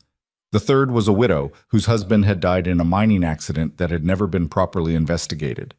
Their stories painted a picture of decades of intimidation, corruption, and carefully orchestrated violence. Catherine worked through the night, documenting everything, building the case piece by piece. Sunday morning, Clara woke to find a crowd outside the doctor's office. At first, she thought it was a mob. Her hand went to the rifle Elijah had insisted she keep close. But then she saw what they were carrying: food, supplies, firewood. We heard you were having trouble buying things, one woman said. She was older, worn down by hard work, but her eyes were kind. Figured we'd help out. Why? Clara asked. The woman shrugged. Because you said what we've all been thinking for 20 years. Seemed like the least we could do. Not everyone helped. Most of the town still sided with the Bransons, or at least stayed neutral out of fear. But enough people came that Clara and Elijah had more supplies than they could carry. "This is changing," her mother said from the bed, watching the procession through the window. "You're changing it." Monday arrived cold and clear. The hearing was set for 10 in the morning at the courthouse, a stone building that dominated the town square, imposing and official. Clara dressed in her best clothes, which wasn't saying much. The same patched dress she'd worn to her wedding, cleaned and mended as best she could. Elijah wore his mountain clothes, rough and practical. Catherine had suggested he dress more formally, but he'd refused. "They want to see a mountain man," he'd said. "I'll give them a mountain man." The courtroom was packed, every seat taken, people standing along the walls, more crowded outside hoping to hear through the windows. The Branson brothers sat at the defendant's table with 3 lawyers, expensive suits, slicked hair, the kind of men who sold confidence for a living. Judge Morrison presided, looking exactly like what he was, a man in the Bransons' pocket trying to appear impartial. The hearing started with the prosecutor laying out the charges: attempted murder, conspiracy, fraud, each one backed by evidence, witness statements, documentation. The Bransons' lawyers responded with exactly what Catherine had predicted. They attacked the witnesses' credibility, questioned the evidence, suggested that Doc Ramsey had made an innocent mistake and was now trying to cover it up by blaming Marcus Branson. And then they went after Clara. Mrs. Stone, the lead lawyer, a man named Blackwell, stood and smiled at her like a shark smelling blood. Or should I say Miss Jennings, since the marriage appears to have been quite hasty. "My name is Clara Stone," she said evenly. "Of course. How long have you known your husband, Mrs. Stone?" "A few weeks." "A few weeks. And yet you married him. Why?" Catherine objected. "Relevance, Your Honor. I'm establishing a pattern of questionable decision-making," Blackwell said smoothly. "Goes to credibility." Judge Morrison nodded. "I'll allow it." Clara took a breath. "I married him because he offered me protection, and because he's a good man." "Protection from what?" "From my father's debts, from the Bransons." "Ah, yes, the Bransons, who, according to you, wanted to, what was it, seduce you to get access to your husband's mine?" Blackwell's tone made it sound ridiculous. "That's what my father told me." "Your father, the drunk, the man who owes money all over town, the man who might say anything to avoid his debts." Blackwell leaned on the witness box. "Isn't it possible, Mrs. Stone, that you saw an opportunity? A lonely mountain man with gold, and you, a poor girl with nothing to lose, decided to take advantage?" "No. And when that didn't work out the way you hoped, when you realized marriage to a hermit wasn't the fairy tale you imagined, you decided to create a crisis. Blame the Bransons, get sympathy, maybe even get money." "That's not what happened." "Then explain to the court why we should believe you over 2 respected businessmen." Clara looked at the Bransons. Marcus was leaning back in his chair, confident. James was watching her with cold calculation. "Because I have nothing to gain from lying," she said quietly. "The Bransons have everything to lose by telling the truth." Blackwell smiled like she'd just proved his point. "Or you have everything to gain from a wealthy husband and a successful lawsuit. No further questions." Catherine did her best on redirect, but the damage was done. Clara could see it in the jury's faces. Some believed her, some didn't. Most were undecided, swayed by money and influence and the deep-rooted belief that people like Clara Jennings didn't matter as much as people like the Bransons. The hearing lasted 3 days. Witness after witness testified. Evidence piled up. The Bransons' lawyers fought every point, challenged every statement, created doubt wherever they could. On the 3rd day, Judge Morrison made his ruling. "Based on the evidence presented, I find sufficient cause for the case to proceed to trial. However, given the defendant's standing in the community and the disputed nature of the accusations, I'm granting bail. Bond is set at $5,000 each." The courtroom erupted. The Bransons' lawyers were already pulling out cash. Marcus was smiling. James looked satisfied. Sheriff Garrett stood, his face tight. "Your Honor, these men are a flight risk and a danger to witnesses." "Your objection is noted, Sheriff, but the law requires reasonable bail, and that's what I'm setting." Judge Morrison banged his gavel. "Court adjourned. Trial date to be set within 60 days. The Bransons walked out of the courthouse free men. Clara felt something break inside her chest. They'd done everything right, gathered evidence, built a case, followed the law.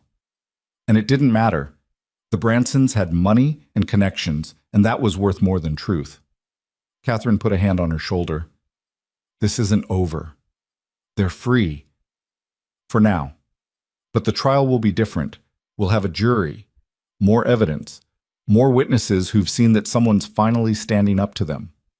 Will it be enough? Catherine was quiet for a moment. Then, honest as always, I don't know. Outside the courthouse, a crowd had gathered. Some were celebrating the Bransons' release. Others looked angry, frustrated. Clara saw the people who'd brought them supplies, their faces disappointed but not surprised. And she saw Widow Lucille standing with the Bransons, smiling like she'd won. We should go, Elijah said quietly. Get back to the mountain before— No. Clara! No. She turned to face him. They want us to run, to hide, to go back to being invisible. I'm not doing that. Then what are you doing?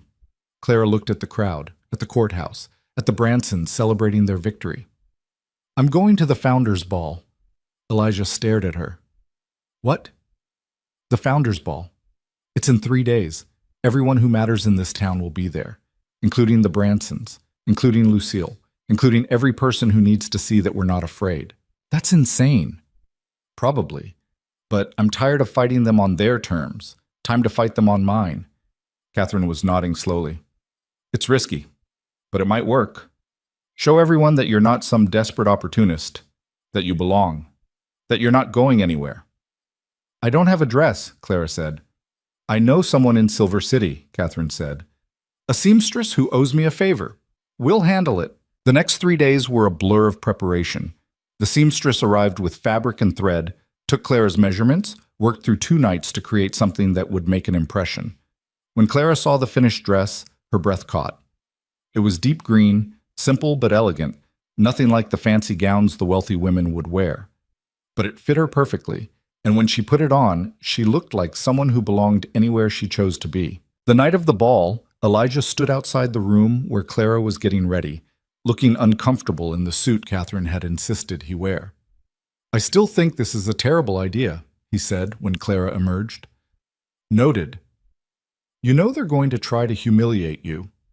Let them try. They arrived at the ball fashionably late.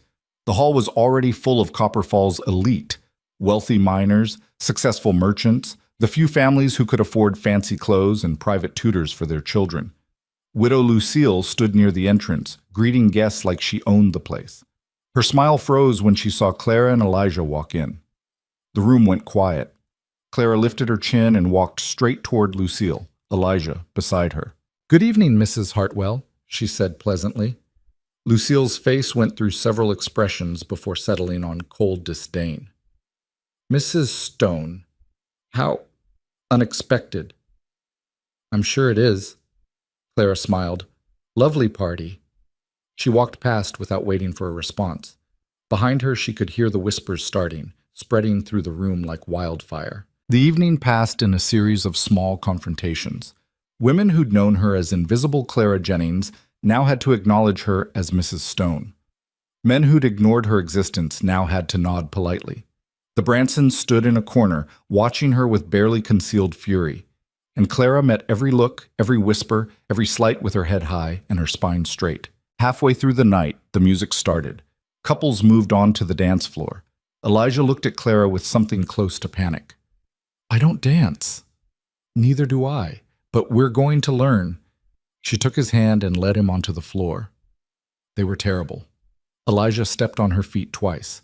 Clara lost count of the rhythm. But they were there, in the center of everything, refusing to be pushed to the margins. And slowly, grudgingly, the room accepted it.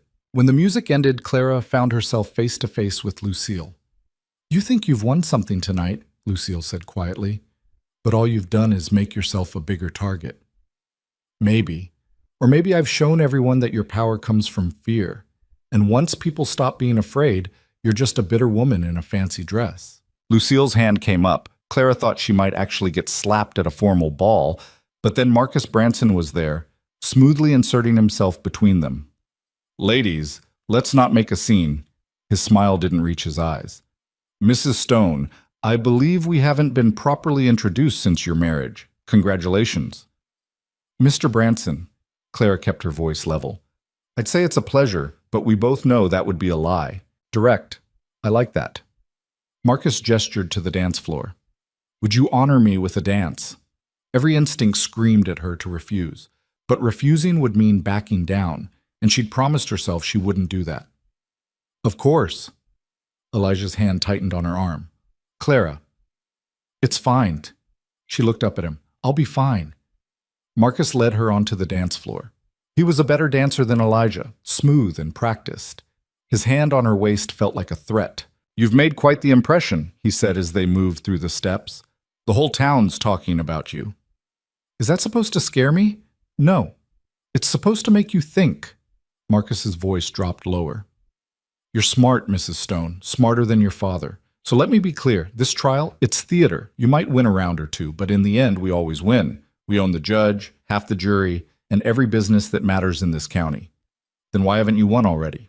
Because we're patient. We can wait for you to make a mistake, for your mountain man to do something stupid, for that lawyer of yours to overstep.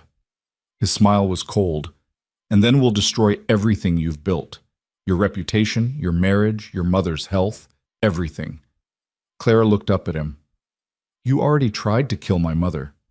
What's left to threaten me with? Oh, there's always something. Marcus spun her, brought her back.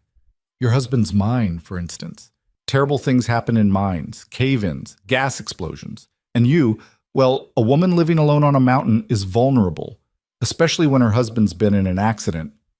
Clara's blood went cold, but she kept dancing, kept her face calm. If anything happens to Elijah, I'll kill you myself. Marcus laughed. There she is.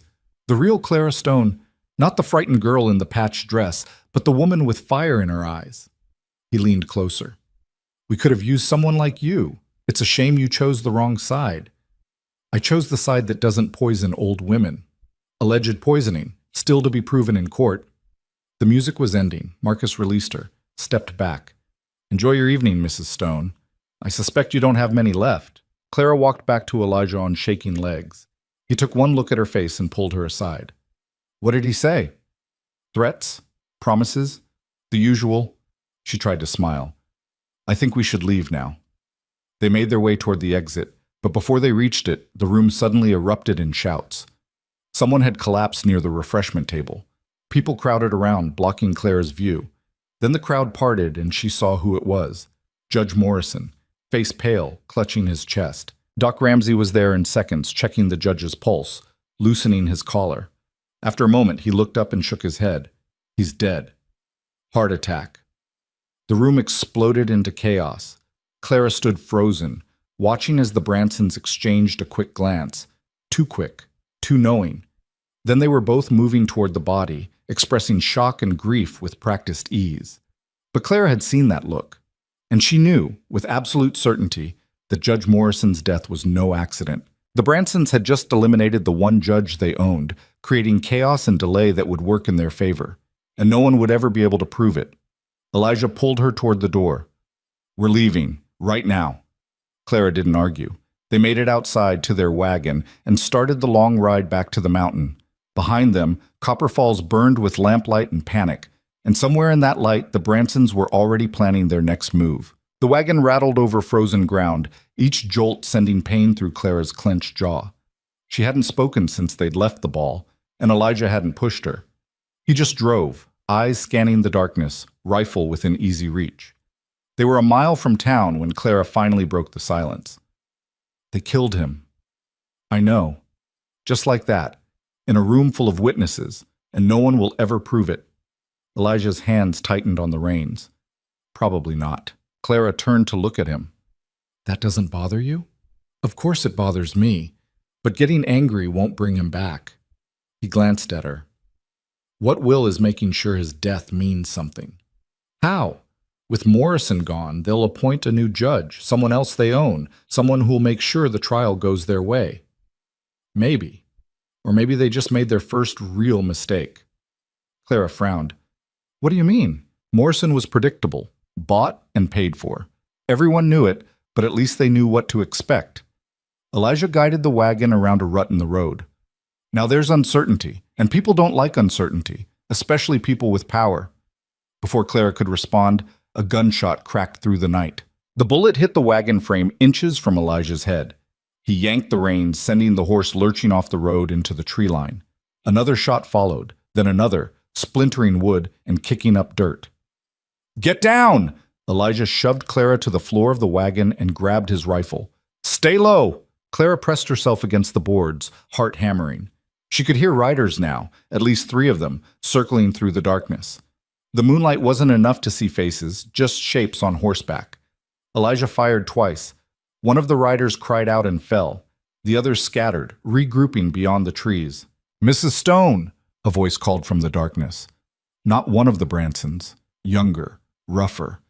"Your husband's got a choice. Leave Copper Falls by sunrise, or we come back and finish this.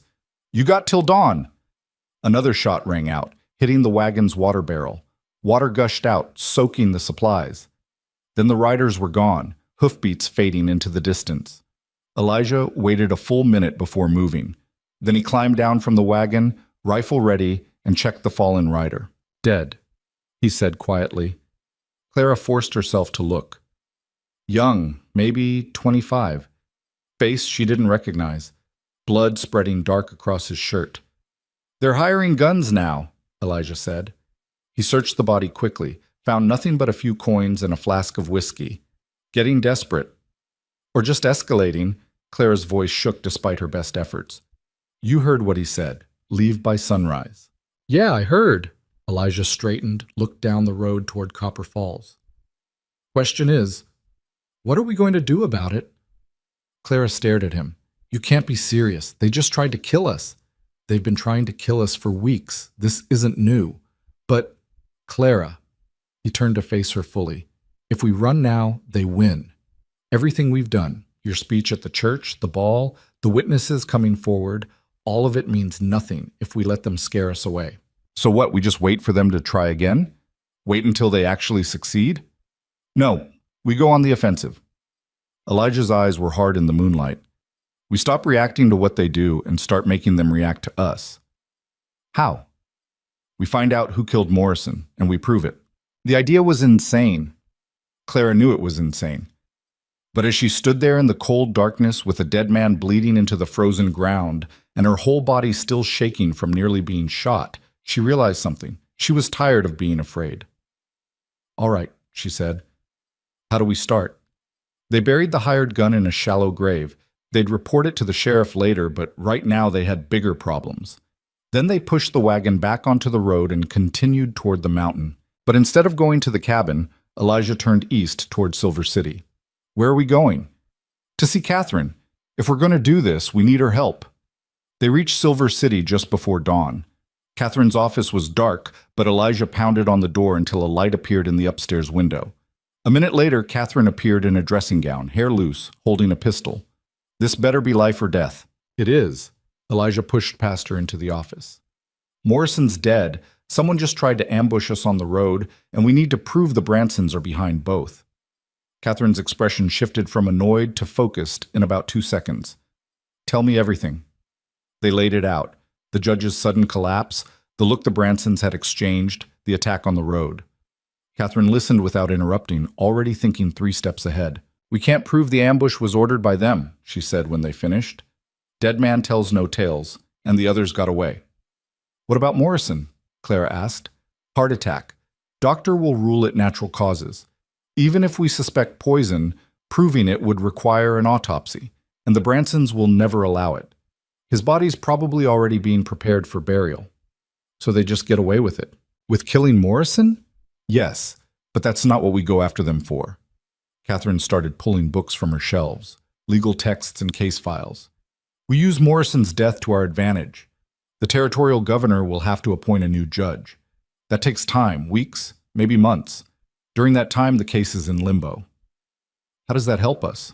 "Because it gives us time to find other victims, build a pattern. The Bransons have been doing this for 20 years. There have to be others. People they've threatened, cheated, hurt.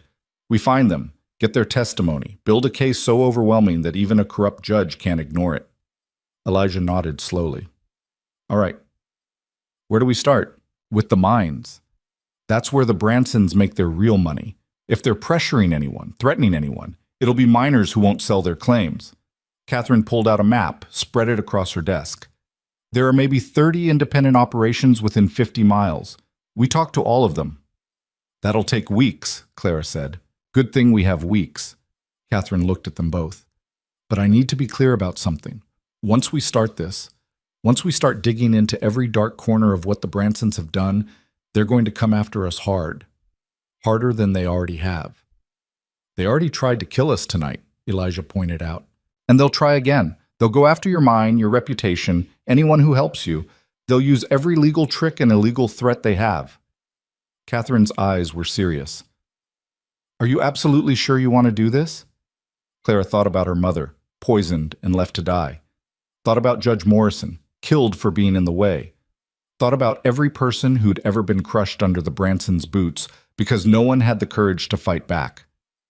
Yes, she said. I'm sure. Then we go to work. The next 3 weeks were brutal. They split up to cover more ground. Catherine handled the legal research and coordination. Elijah visited the mines, talking to foremen and workers, building trust. Clara went to the towns, the small settlements that sprouted up around mining operations where wives and families lived. That's where she found the real stories. In a town called Pine Ridge, she met a woman named Sarah Chen, whose husband had died in a cave-in 3 years ago.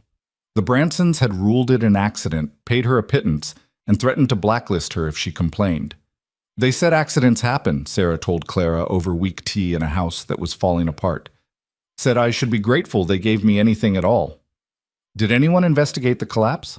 The Bransons' own inspector took him about 10 minutes to decide it was my husband's fault for being careless. Sarah's hand shook on her cup. But the other miners told me different. Said the supports had been rotting for months. Said they'd complained to management and been ignored. Would they testify to that? Sarah's face went pale. They can't. The Bransons fired them all after the accident. Said they were spreading lies. Most of them had to leave the territory to find work. Do you know where they went? Some, but they won't come back. Not to testify against the Bransons. They have families. They're scared. Clara took Sarah's hands in hers. I'm scared too. But I'm testifying anyway. Because someone has to. In a settlement called Barker's Crossing, she found a man named Tom Reeves who'd lost his claim after the Bransons had his survey records mysteriously altered. He'd fought it in court and lost, with Judge Morrison presiding. Cost me everything, Tom said bitterly. My claim, my savings, my marriage. My wife left when the money ran out. Can't say I blame her. Would you testify about the altered records? What's the point? They own the courts. They owned one court. With Morrison dead, we might get a fair judge. Tom laughed, but it was a broken sound. Lady, I admire your optimism. But even if you win, even if you somehow get the Bransons convicted, what then? They have brothers, cousins, business partners. The organization doesn't die just because 2 men go to jail. Maybe not. But it's a start. Everywhere Clara went, she found the same thing. People who'd been hurt, threatened, destroyed by the Bransons. People who were too scared or too broken to fight back. But slowly, carefully, she started to build a list of those who might be willing to try. Elijah was having his own battles. The independent miners were tough, suspicious men who didn't trust easily. But Elijah spoke their language, talked about ore grades and timber supports, and the feel of a good claim. Gradually, they started to open up. A miner named Jack Fletcher told him about being run off his land by bandits who just happened to be wearing Branson Mining Company boots. Another, Miguel Santos, described how his water source had been mysteriously poisoned right before the Bransons made an offer on his claim. They wanted me desperate, Miguel said. Wanted me to sell cheap. When I refused, the poison got worse. Killed my cattle. Made my workers sick. Did you report it? To who? The sheriff's in their pocket. I finally sold just to get out alive. Would you testify to that? Miguel looked at Elijah for a long time. You really think you can beat them? I think we have to try. That's not an answer. It's the only one I've got. Miguel nodded slowly. All right, I'll testify. But if this goes wrong, if they come after my family, then you come to my mountain, I'll keep you safe. It was a promise Elijah had no idea if he could keep, but Miguel seemed to believe it, and that was enough. They regrouped in Silver City every few days to compare notes. Catherine compiled everything into affidavits and witness statements, building a paper trail that was getting harder to ignore. But the Bransons weren't sitting idle. The attack started small. A rock through Catherine's window. Anonymous threats left at the office. Then they escalated. Someone tried to burn down the boarding house where Clara was staying. The fire was caught early, but the message was clear. Sheriff Garrett sent word that there had been another accident at Elijah's mine. A support beam had collapsed. No one was hurt. The mine was empty, but the damage was significant. "They're trying to make it too expensive for you to keep fighting," Catherine said when she heard. "Every day you spend on this case is a day you're not working your claim. They're bleeding you dry." "Then we work faster," Elijah said. "We're already working as fast as we can. We need more time." "We don't have more time. Every day that passes, they intimidate more witnesses, cover more tracks, strengthen their position." Elijah's frustration was showing through cracks in his usually calm demeanor. "We need to force their hand, make them react instead of plan." "How?" Clara asked. Elijah was quiet for a moment. Then, "We go after their money." Catherine frowned. "What do you mean?" "The Bransons' power comes from money. They use it to buy officials, pay off thugs, fund their operations. But money has to come from somewhere. Their mines, their bank, their investments." Elijah leaned forward. "What if we proved they've been embezzling, stealing from their own investors?" "Do you have evidence of that?" "No, but I know where to find it." He looked at Clara. "Your father worked for them, kept their books for years before the drinking got too bad. If anyone knows where the bodies are buried, it's him." Clara's stomach sank. "He won't help us. He barely helped himself." "Maybe not willingly, but he might have records, papers, something he kept as insurance in case they ever came after him. And if he doesn't, then we're exactly where we are now. But if he does..." Elijah let the possibility hang. Clara knew what he was asking. Knew it meant going back to the house she'd fled, facing the man who'd sold her to pay his debts. Every part of her recoiled from the idea. But if it could end this, really end it, how could she refuse? "All right," she said quietly. "I'll talk to him." They went at night, when her father would be at the saloon. The house looked even worse than Clara remembered. Roof sagging, one window boarded up, the whole structure listing slightly like it might collapse at any moment. "Wait here," Clara told Elijah. "If he comes back and sees you, he'll run or fight. Either way, we won't get what we need. I don't like leaving you alone with him."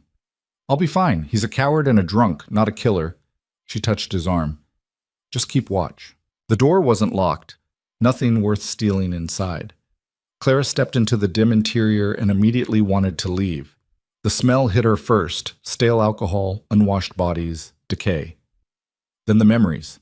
Years of fear and hunger and small humiliations. She forced herself to move, started searching through the wreckage of her father's life. Most of it was worthless. Empty bottles, unpaid bills, I owe us that would never be honored. But in the back room, under a loose floorboard, she found a metal box. It was locked, but the lock was old and rusted.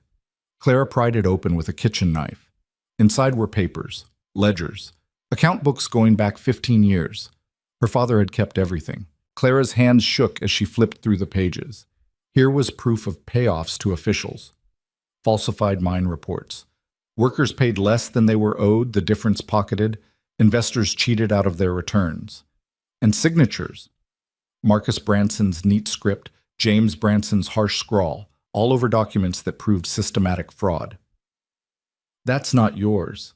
Clara spun. Her father stood in the doorway, swaying slightly, a bottle in one hand. "It's not yours either," she said, recovering her composure. "It's evidence. Evidence that'll get me killed if anyone knows I kept it." He stumbled further into the room. "Put it back, Clara. Walk away while you still can." "I can't do that." "Yes, you can. You already ran once. Run again, take your mountain man and disappear. The Bransons will forget about you eventually." "They tried to kill Mama. Your mama should have minded her own business, like I told you to, like everyone with half a brain in this town knows to do." He took a drink. "But no. You had to go and make yourself important. Had to stand up at that church meeting and paint a target on your back. Someone had to. Why? What do you care what happens in Copper Falls?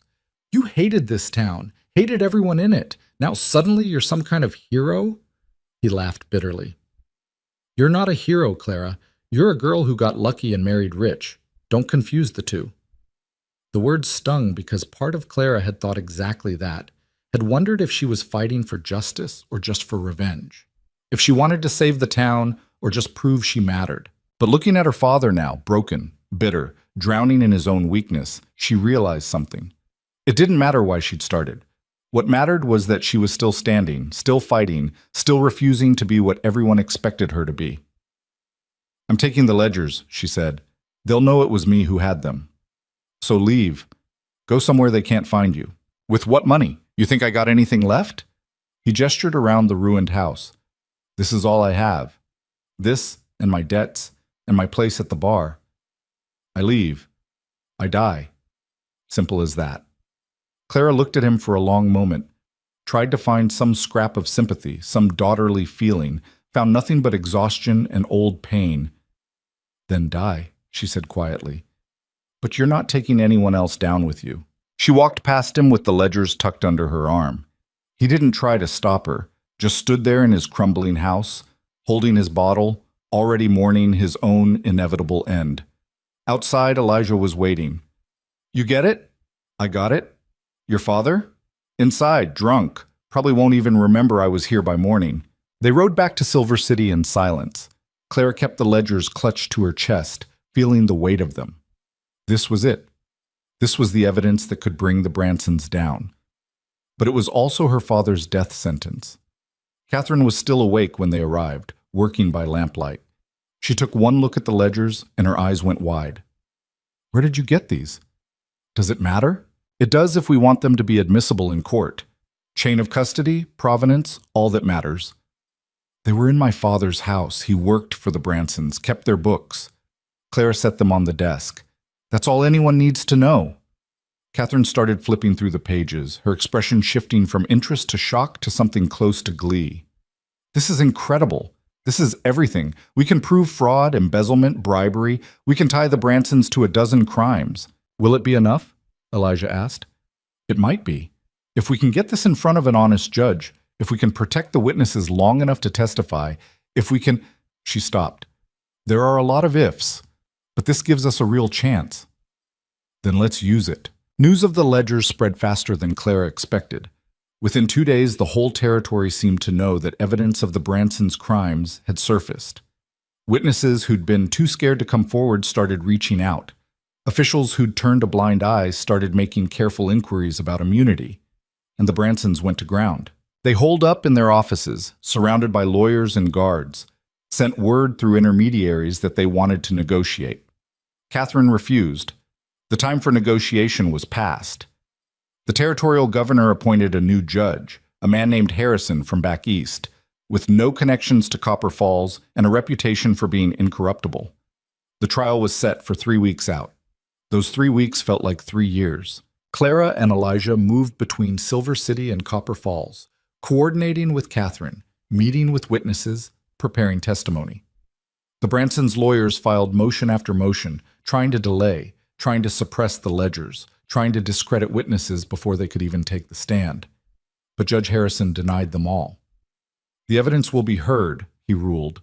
"The witnesses will testify, and justice will be done, regardless of who it favors." The trial began on a cold morning in late February. The courthouse was packed beyond capacity, people standing in the aisles and crowding outside to hear through the windows. This was more than just a trial. It was a reckoning. Clara sat in the front row, Elijah beside her. Catherine was at the prosecutor's table, calm and ready. The Bransons sat with their 3 lawyers, still confident despite everything. They'd been in tight spots before. They'd always found a way out. But as the prosecution began to present its case, their confidence started to crack. Witness after witness took the stand. Sarah Chen described her husband's death. Tom Reeves explained how his claim had been stolen. Miguel Santos detailed the poisoning of his water, each story built on the last, creating a picture of systematic corruption that had destroyed lives for 20 years. And then Catherine introduced the ledgers. The Bransons' lawyers fought hard, objecting to everything, questioning the chain of custody, arguing the documents could be forgeries. But Catherine had done her homework. She'd had a handwriting expert verify the signatures, had traced the accounts to real transactions. had built an unbreakable case that the ledgers were genuine. Marcus Branson took the stand in his own defense, tried to explain away the discrepancies, claim ignorance of the fraud, suggest that lower-level employees had been skimming without his knowledge. Catherine tore him apart. Mr. Branson, this is your signature on this document authorizing payment of $5,000 to Judge Morrison, correct? That was a legitimate business expense. For what business purpose? I don't recall the specific. You don't recall paying $5,000 to a sitting judge? That seems like something you'd remember. It was years ago. It was 3 months ago. According to your own ledger. Catherine held up the page. And it was made 2 weeks before Judge Morrison ruled in your favor in the Reeves claim dispute. Quite a coincidence. Marcus's face went red. Are you accusing me of bribing a judge? I'm not accusing you of anything, Mr. Branson. I'm reading your own records. If you want to interpret that as bribery, that's your choice. The jury was leaning forward now, paying attention. Catherine pressed on, going through document after document, building a case that was undeniable. When she was done, Marcus looked 10 years older. James Branson didn't even take the stand. His lawyers advised against it, and for once, he listened. The prosecution rested. The defense put up a weak case, mostly character witnesses who testified that the Bransons were good employers and upstanding citizens. But after the mountain of evidence Catherine had presented, it rang hollow. Closing arguments took a full day. Catherine was brilliant, passionate but precise, laying out exactly how the Bransons had built an empire on corruption and violence. The defense lawyers tried their best, but they were fighting a losing battle. The jury deliberated for 6 hours. When they came back, their faces were grim. On the charge of attempted murder and the poisoning of Martha Jennings, how do you find? Guilty. On the charges of fraud and embezzlement? Guilty. On the charges of bribery and corruption? Guilty. The courtroom erupted. Some people cheered. Others sat in stunned silence. The Bransons' lawyers immediately started filing appeals, but it didn't matter. The verdict was in. Judge Harrison banged his gavel. Marcus Branson, James Branson, I hereby sentence you to 15 years in the territorial prison. In addition, all assets of the Branson Mining Company are to be seized and liquidated, with proceeds going to compensate the victims of your crimes. Sheriff Garrett, take them into custody. The brothers were led away in chains. Marcus was still shouting threats. James just looked broken. Clara watched them go and felt something release in her chest. It wasn't quite relief. There had been too much pain, too much loss for that. But it was close. Outside the courthouse, a crowd had gathered. Some were celebrating. Others were just stunned. Widow Lucille stood off to the side, her face ashen. With the Bransons gone, her power was gone too. Sheriff Garrett found them in the crowd. That was something, he said. Hell of a thing. Justice, Elijah said. More than that, you two just changed this whole territory. He tipped his hat. Don't know if anyone said it yet, but thank you. Catherine emerged from the courthouse, looking exhausted but satisfied. We did it. You did it, Clara corrected. We just gave you the ammunition. And risked everything in the process. Don't sell yourself short. Catherine squeezed Clara's shoulder. You stood up when no one else would. That takes real courage. Clara looked around at Copper Falls. The town that had ignored her, ridiculed her, treated her like she was invisible. She'd fought for it despite that, had bled for it.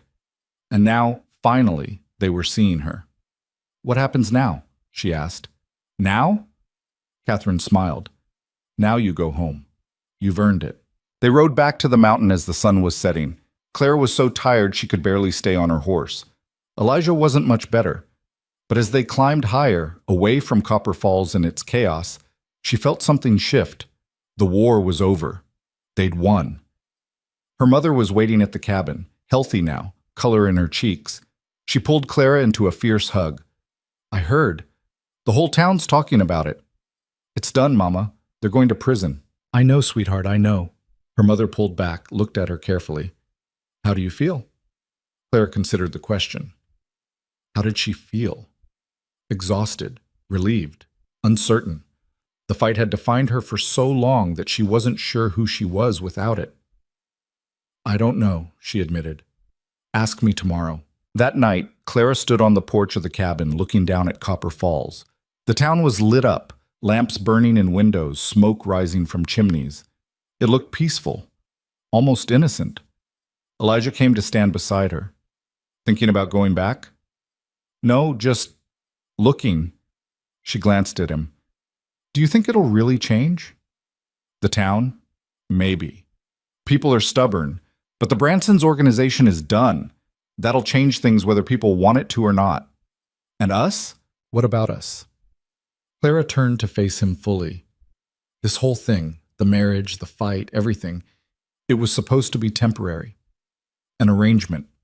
Protection and partnership, you said. I remember. So now what? Elijah was quiet for a long moment. When he spoke, his voice was careful. That's up to you. The danger's past. If you want to leave, I won't stop you. You've earned your freedom. Is that what you want? I want you to choose. Not because you're scared or desperate or have nowhere else to go, but because you want to. He met her eyes. So what do you want, Clara? Clara looked at this man who'd married her to protect her, who'd stood beside her through everything, who'd never asked for anything but had given her everything that mattered. I want to stay, she said. Not because I have to, because I choose to. Something in Elijah's expression softened. You sure? I've never been more sure of anything. He pulled her close, and for the first time since their strange wedding, he kissed her. It wasn't desperate or passionate, just honest. A promise that what had started as survival had become something real. When they pulled apart, Clara was smiling. Think we can make this work? We've handled worse. And looking down at Copper Falls, the town she'd fought for, bled for, refused to let destroy her, Clara thought maybe they could. Maybe they already had. Spring came late to the mountains that year, but when it arrived, it transformed everything. Snow melted into rushing streams. Green pushed up through brown earth. The cabin that had felt like a refuge during the winter now felt like a home. Clara woke before dawn, as had become her habit. Elijah was already up, standing at the window with coffee in hand, watching the sun paint the peaks gold. You ever sleep? She asked. Sometimes. When my mind's quiet enough. He glanced back at her. Which isn't often. She crossed to him, and he handed her his cup without being asked. They'd fallen into these small rhythms over the past 2 months, sharing coffee, working side by side, existing in a companionship that didn't require constant words. Mother's asking when we're coming down to town again, Clara said. She feeling strong enough for the trip? She says she is. I think she's just bored sitting around the cabin all day. Elijah smiled.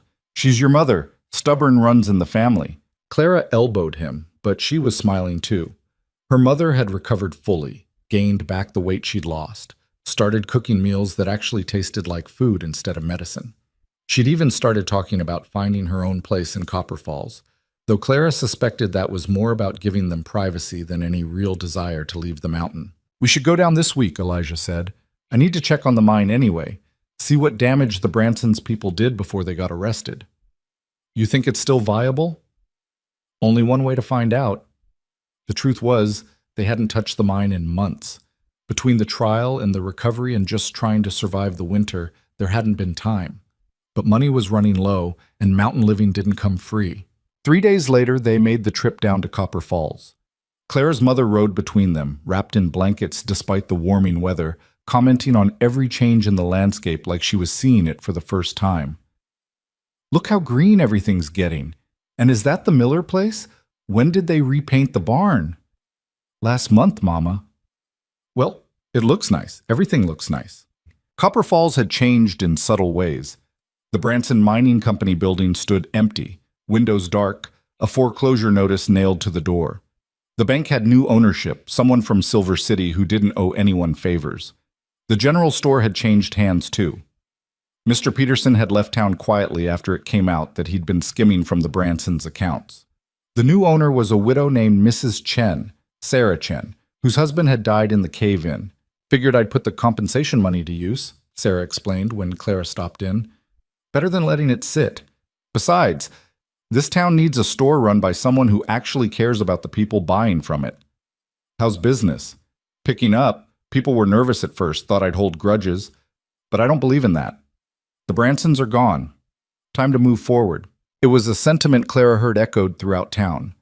The trial had left scars, but it had also cleared the air. People who'd been enemies were talking again. Businesses that had been failing under the Bransons' thumb were finding their feet. It wasn't perfect. Nothing ever was. But it was better. Sheriff Garrett found them outside the general store.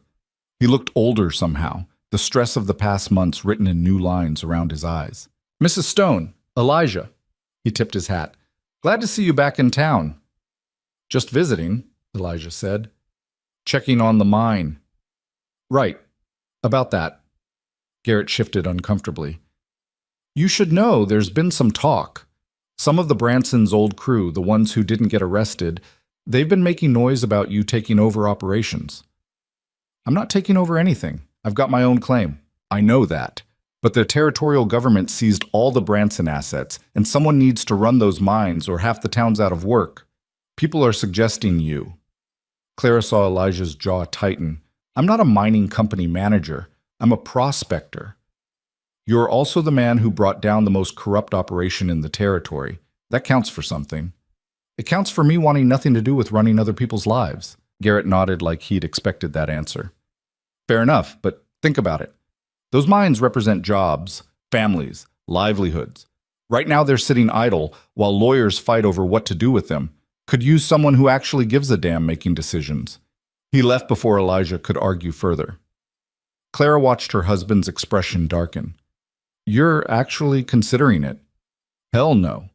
I came up to these mountains to get away from exactly that kind of responsibility." But he's right about the jobs. Those mines close permanently. A lot of families suffer. Not the Bransons' fault anymore, just economics and bad timing. "So what do you want to do?" Elijah was quiet for a long moment. "I want to go check on my own mine and pretend that's not my problem." They rode up to Elijah's claim that afternoon. The damage was worse than he'd feared. The Bransons' sabotage had collapsed 2 of the main shafts, destroyed most of the equipment, and contaminated the water source they used for processing. Elijah stood at the entrance, looking at months of work destroyed, and his shoulders sagged. "Can it be fixed?" Clara asked quietly. "Maybe, with time and money and a lot of luck." He kicked at a piece of broken timber. "Or I could just walk away, start over somewhere else." "Is that what you want?" "I don't know what I want anymore." He turned to look at her. "When I came up here 5 years ago, I knew exactly what I wanted. Solitude, peace, no complications. Then you came along and complicated everything." "Sorry about that." "Don't be. I'm not." He took her hand. "But I need to figure out what comes next. We've been in survival mode for so long, I forgot what it's like to actually live." Clara understood that feeling. The past months had been so focused on fighting, on winning, on just making it through one more day. Now that the fight was over, she felt oddly adrift. "Maybe we figure it out together," she said. "Yeah, maybe." They spent the rest of the day assessing the damage. Some of it could be salvaged, most couldn't. By the time the sun was setting, they'd made a rough count of what it would take to get the mine operational again. The number was staggering. "I don't have that kind of capital," Elijah said. "Even with the gold I've saved, it's not enough." "What about a loan?" "From who?" "The bank's new, untested. They're not going to lend that much to a mine that might not even be viable anymore." Clara thought about the compensation fund from the Branson assets, about the money that was supposed to go to victims. They qualified. Her mother had nearly died. They'd been attacked, their property damaged. They could claim some of it, but so could a lot of other people who had nothing, who'd lost more. "We'll find another way," she said. Over the next week, they tried. Elijah talked to investors in Silver City. Clara reached out to Catherine about legal options. They even considered selling part of the claim to raise capital. Nothing panned out. On the 8th day, Sheriff Garrett rode up to the cabin with a visitor. A man in a suit, expensive but not flashy, with the kind of face that suggested he was used to making hard decisions. "This is Robert Hammond," Garrett introduced. "He's from the Territorial Development Office. Wanted to talk to you about the Branson mines." Hammond dismounted, shook Elijah's hand with a firm grip. "Mr. Stone?" "Mrs. Stone. Thank you for seeing me." "Didn't have much choice," Elijah said. "You rode all the way up here." Hammond smiled. "Fair point. I'll be direct. The territory needs those mines operational. We need someone to run them. And despite what you told Sheriff Garrett, I think you're the right person. I already said no. I know. So I'm here to change your mind. Hammond pulled papers from his bag. The territory is prepared to offer you a management contract. You run the mines, implement safety standards, pay fair wages. In return, you get a percentage of profits and access to capital for your own claim. Elijah's eyes narrowed. How much capital? Enough to rebuild what was destroyed, plus operational costs for a year. Call it an investment in good faith. Clara felt her heart skip. That kind of money would solve everything. But she could see Elijah hesitating, wrestling with what it would cost. What's the catch? He asked. The catch is you have to live up to your reputation. Fair dealing, honest accounting, worker safety. Everything the Bransons weren't. You fail, the contract's void, and you repay the capital. Hammond's eyes were sharp. Can you do that? Can I be honest and fair? Yeah. Can I run multiple mining operations while maintaining my own claim and not lose my mind? That's the real question. You wouldn't be doing it alone, Hammond gestured to Clara. Your wife proved herself more than capable during the trial. I'd expect her to be involved in the management. Clara blinked. Me? You organized witnesses, tracked evidence, helped build a legal case that brought down a 20-year operation. That takes intelligence and organization, both of which are needed to run a business. I've never run a business. Neither had the Bransons when they started. They just had greed and ambition. You have something better, integrity and a reason to care about the people working for you. Hammond set the papers on the table. Think about it. You have a week to decide. He rode away, leaving them with a decision that felt impossibly large. That night, Clara and Elijah sat on the porch, not talking, just thinking. Her mother had gone to bed hours ago, but neither of them could sleep. What do you want to do? Clara asked finally. Run away to somewhere nobody knows us and start over. That's not an answer. It's the answer I want to give. Elijah rubbed his face tiredly. But you're right, it's not the real answer. So what is? He was quiet for a long time. When he spoke, his voice was low. When I lost my family, I blamed myself. Thought, if I'd just sold the mine, just given the Bransons what they wanted, my wife and daughter would still be alive. So I isolated myself, figured if I didn't care about anyone or anything, I couldn't lose it. Clara took his hand. Then you came along, he continued, and you made me care again, made me fight again, made me remember that some things are worth the risk. He looked at her. So the real answer is, I'm terrified. Of failing, of letting people down, of losing what we've built. But I think we should do it anyway. Yeah? Yeah. Because hiding on a mountain didn't keep me safe. Fighting for something did. Maybe it's time to fight for something bigger than just us. Clara felt tears prick her eyes. When did you get so wise? I married you, didn't I? That was pretty smart. She laughed and kissed him, and for a moment everything felt simple. They signed Hammond's contract the following week. Within a month, they'd moved operations to Copper Falls. Not permanently, but enough to manage things effectively. They kept the cabin as their real home, but rented a small house in town for when they needed to be close to the mines. The transition was rough. Half the workers were suspicious of new management. A quarter quit outright, convinced nothing had really changed. But the rest stayed, and slowly, as Elijah implemented new safety measures and Clara ensured wages were paid on time and in full, trust started to build. Clara discovered she was good at the business side. She had a head for numbers, a talent for organization, and a no-nonsense approach that won over even the skeptical workers. When a dispute arose between two crews, she mediated with fairness that left both sides grudgingly satisfied. When supply costs started creeping up, she negotiated better rates with vendors. You're a natural at this, Catherine observed during one of her visits. I'm faking it half the time. Everyone is. The trick is faking it convincingly enough that people trust you anyway. Catherine smiled. You're doing more than faking it, though. You're actually making a difference. And she was. The mines became safer. Productivity increased. Workers who'd spent years living in fear of arbitrary punishment or sudden job loss started to relax, to invest in their work, to care. It wasn't perfect. There were accidents. Mining was dangerous work.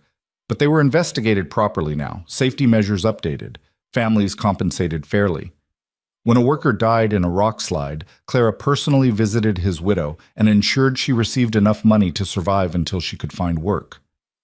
"You didn't have to do that," the woman said, tears streaming down her face. "Yes, I did. Your husband died working for us. That makes him our responsibility." Word spread. The mines that had once been symbols of corruption became examples of how things could be done right. Other operations started copying their safety measures. Workers from failed claims asked for jobs. Within 6 months, they doubled their workforce.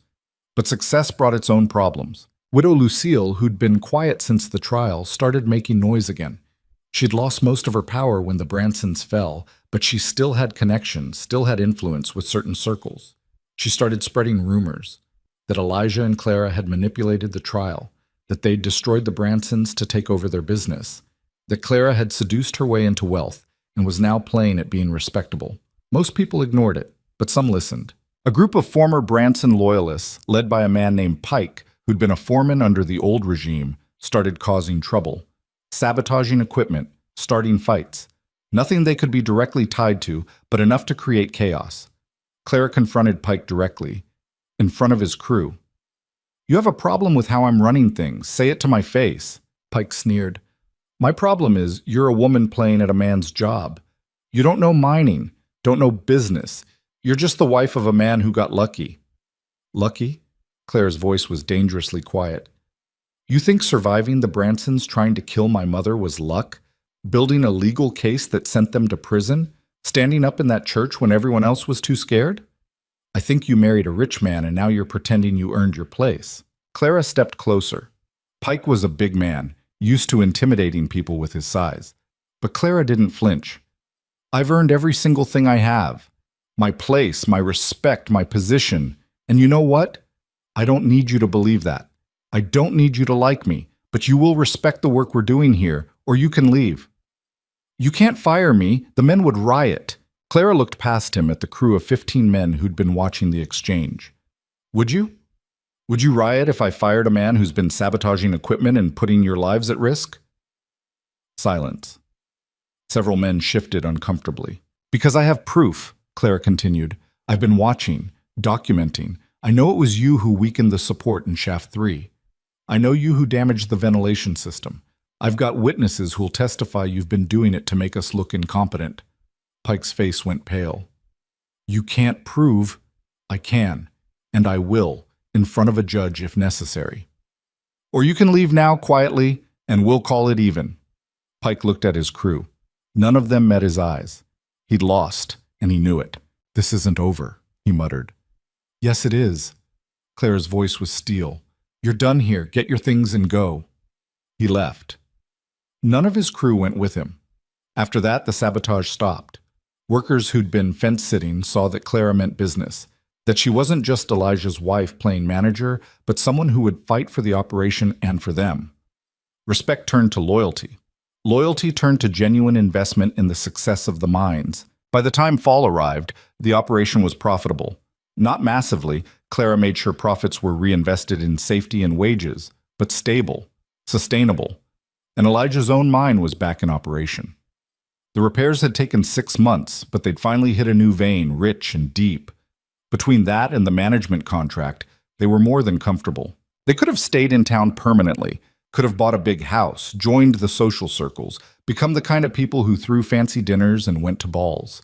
Instead, they spent most of their time at the cabin, because that's where they could breathe, where they could be themselves without performance or politics, where they could sit on the porch and watch the sunset and just exist. Clara was sitting on that porch one evening when her mother joined her, moving slower these days, but still strong. "You're different," her mother said. "Different how?" "Confident, like you finally figured out who you are." Clara considered that. Maybe I did, or maybe I just stopped caring what everyone else thought I should be. "That's the same thing, sweetheart."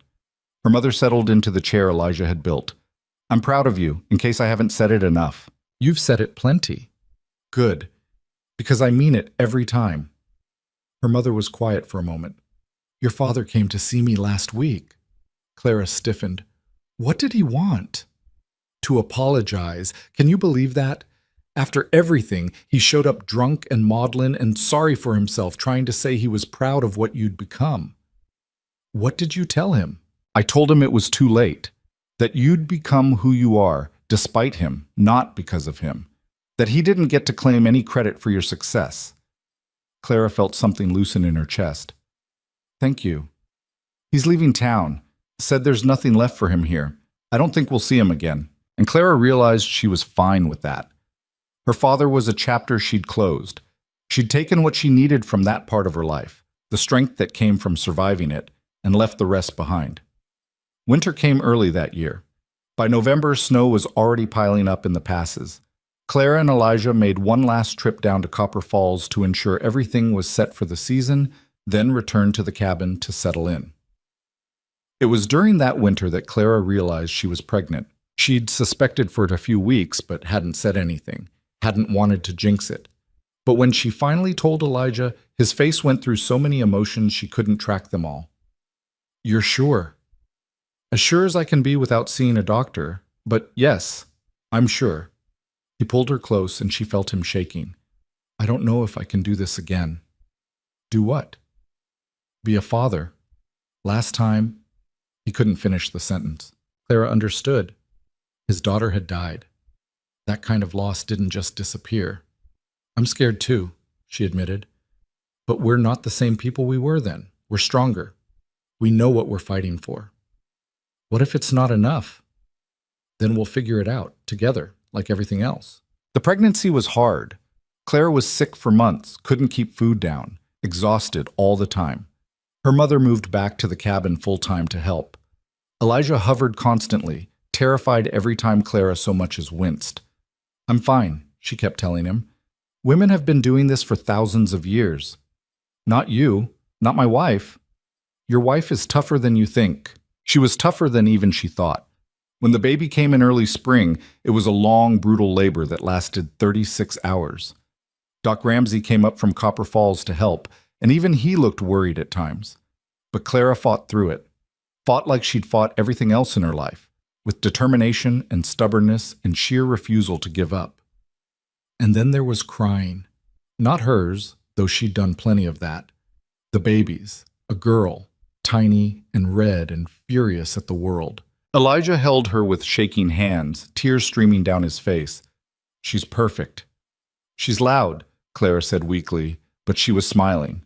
They named her Sarah, after Sarah Chen, a reminder that good things could grow from tragedy if you fought hard enough for them. The first few months were chaos. Clara had forgotten how exhausting newborns were, except she'd never known in the first place. But her mother helped, and Elijah proved surprisingly good at handling a crying baby at 3 a.m. I had practice, he admitted. Before, with my daughter. He didn't talk about his first family often. The loss was still too raw. But sometimes, holding Sarah, he'd share small memories, the way his daughter had laughed, how his wife used to sing her to sleep. She would have liked you, he told Clara one night. My wife. She would have thought you were brave. I think she would have thought I was reckless. Those aren't mutually exclusive. By the time Sarah was 6 months old, Clara was ready to return to work. Her mother volunteered to watch the baby during the day, and Clara started making trips back down to Copper Falls to check on the mines. People's reactions were mixed. Some thought she should stay home, be a mother, leave the business to men.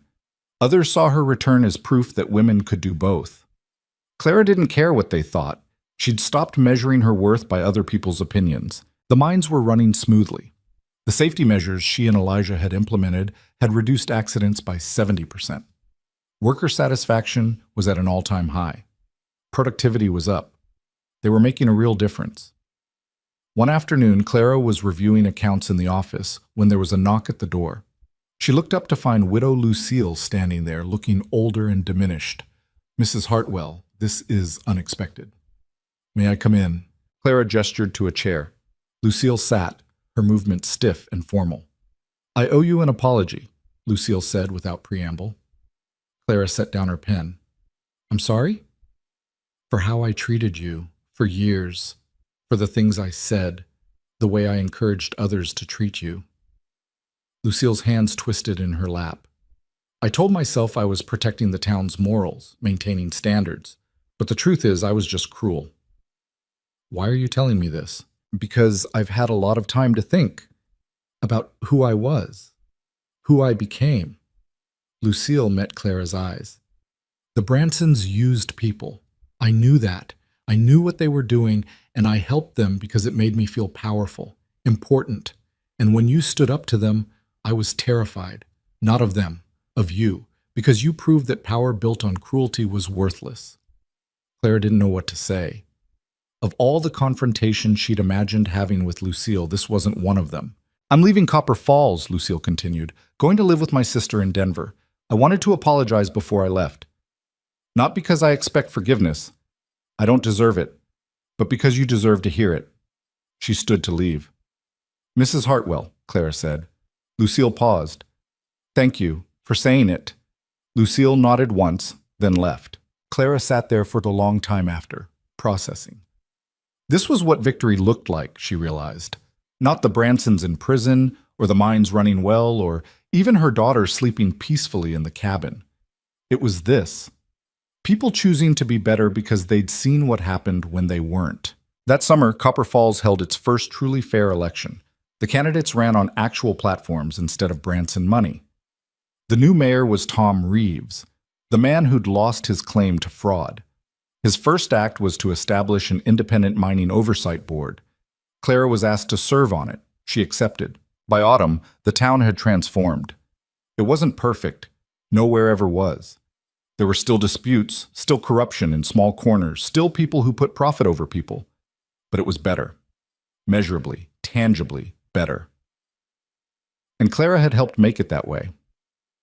One evening, as she sat on the porch with Elijah, watching Sarah toddle around the yard chasing butterflies, she realized something. She was happy. Not the desperate, clutching happiness of someone afraid it'll be snatched away, but the deep, steady happiness of someone who'd fought for every piece of it and knew its worth. What are you thinking about? Elijah asked. How far we've come. Who we were when we met versus who we are now. Regret any of it? Clara thought about the fear, the pain, the night she'd been certain they wouldn't survive. Thought about her father, about the Bransons, about every person who'd told her she was nothing. Not even a little bit. Elijah smiled and pulled her close. Sarah shrieked happily at something in the grass, probably a bug. The sun was setting behind the mountains, painting everything gold. This was what Clara had learned, she realized. Worth wasn't something people gave you. It was something you claimed. And once you claimed it, really claimed it, deep in your bones, the world had no choice but to see you. She'd been invisible for so long, had let people look through her, define her, dismiss her. But invisibility wasn't who she was. It was what she'd been taught to accept, and she'd stopped accepting it. She'd stood up, fought back, refused to be diminished. And in doing so, she hadn't just saved herself. She'd saved a town, built a business, created a family. She'd become unbreakable. Not because she never broke, she had, many times, but because every time she broke, she put herself back together stronger than before. That was the truth Clara wanted her daughter to know. That strength wasn't about never falling. It was about standing back up, about refusing to stay down, about looking at the people who said you were nothing and proving them wrong, not with words, but with action. As the stars came out and Sarah finally wore herself out and fell asleep in Elijah's arms, Clara looked at the life they'd built. The cabin on the mountain, the mines in the valley, the town that had rejected her now looking to her for leadership. None of it had been given. All of it had been earned. And somewhere deep in her chest, in the place where fear and doubt used to live, there was now something else. Peace. Not the absence of struggle, there would always be struggles, but the certainty that she could handle whatever came, that she was enough, that she'd always been enough. She just had to believe it. Years later, when Sarah was old enough to ask questions, Clara would tell her this story. Not the sanitized version, the real one, with all its fear and pain and uncertainty, because Sarah needed to know that her mother hadn't been born strong. She'd become strong, had chosen it, fought for it, earned it. And if Clara could do it, invisible Clara Jennings, who'd grown up with nothing and no one believing in her, then anyone could. That was the lesson. That was the truth worth fighting for. You didn't need to be perfect. You didn't need to be fearless. You didn't even need to know what you were doing. You just needed to refuse to stay invisible. You needed to stand up, speak out, and claim the space you deserved in this world. Everything else would follow. Clara looked at her sleeping daughter, her husband beside her, the mountains rising dark against the star-filled sky, and she smiled. Because she'd done it. Against all odds, against every expectation, against a world that had tried to keep her small and silent and invisible. She'd done it. She'd claimed her worth, and nothing would ever take it away.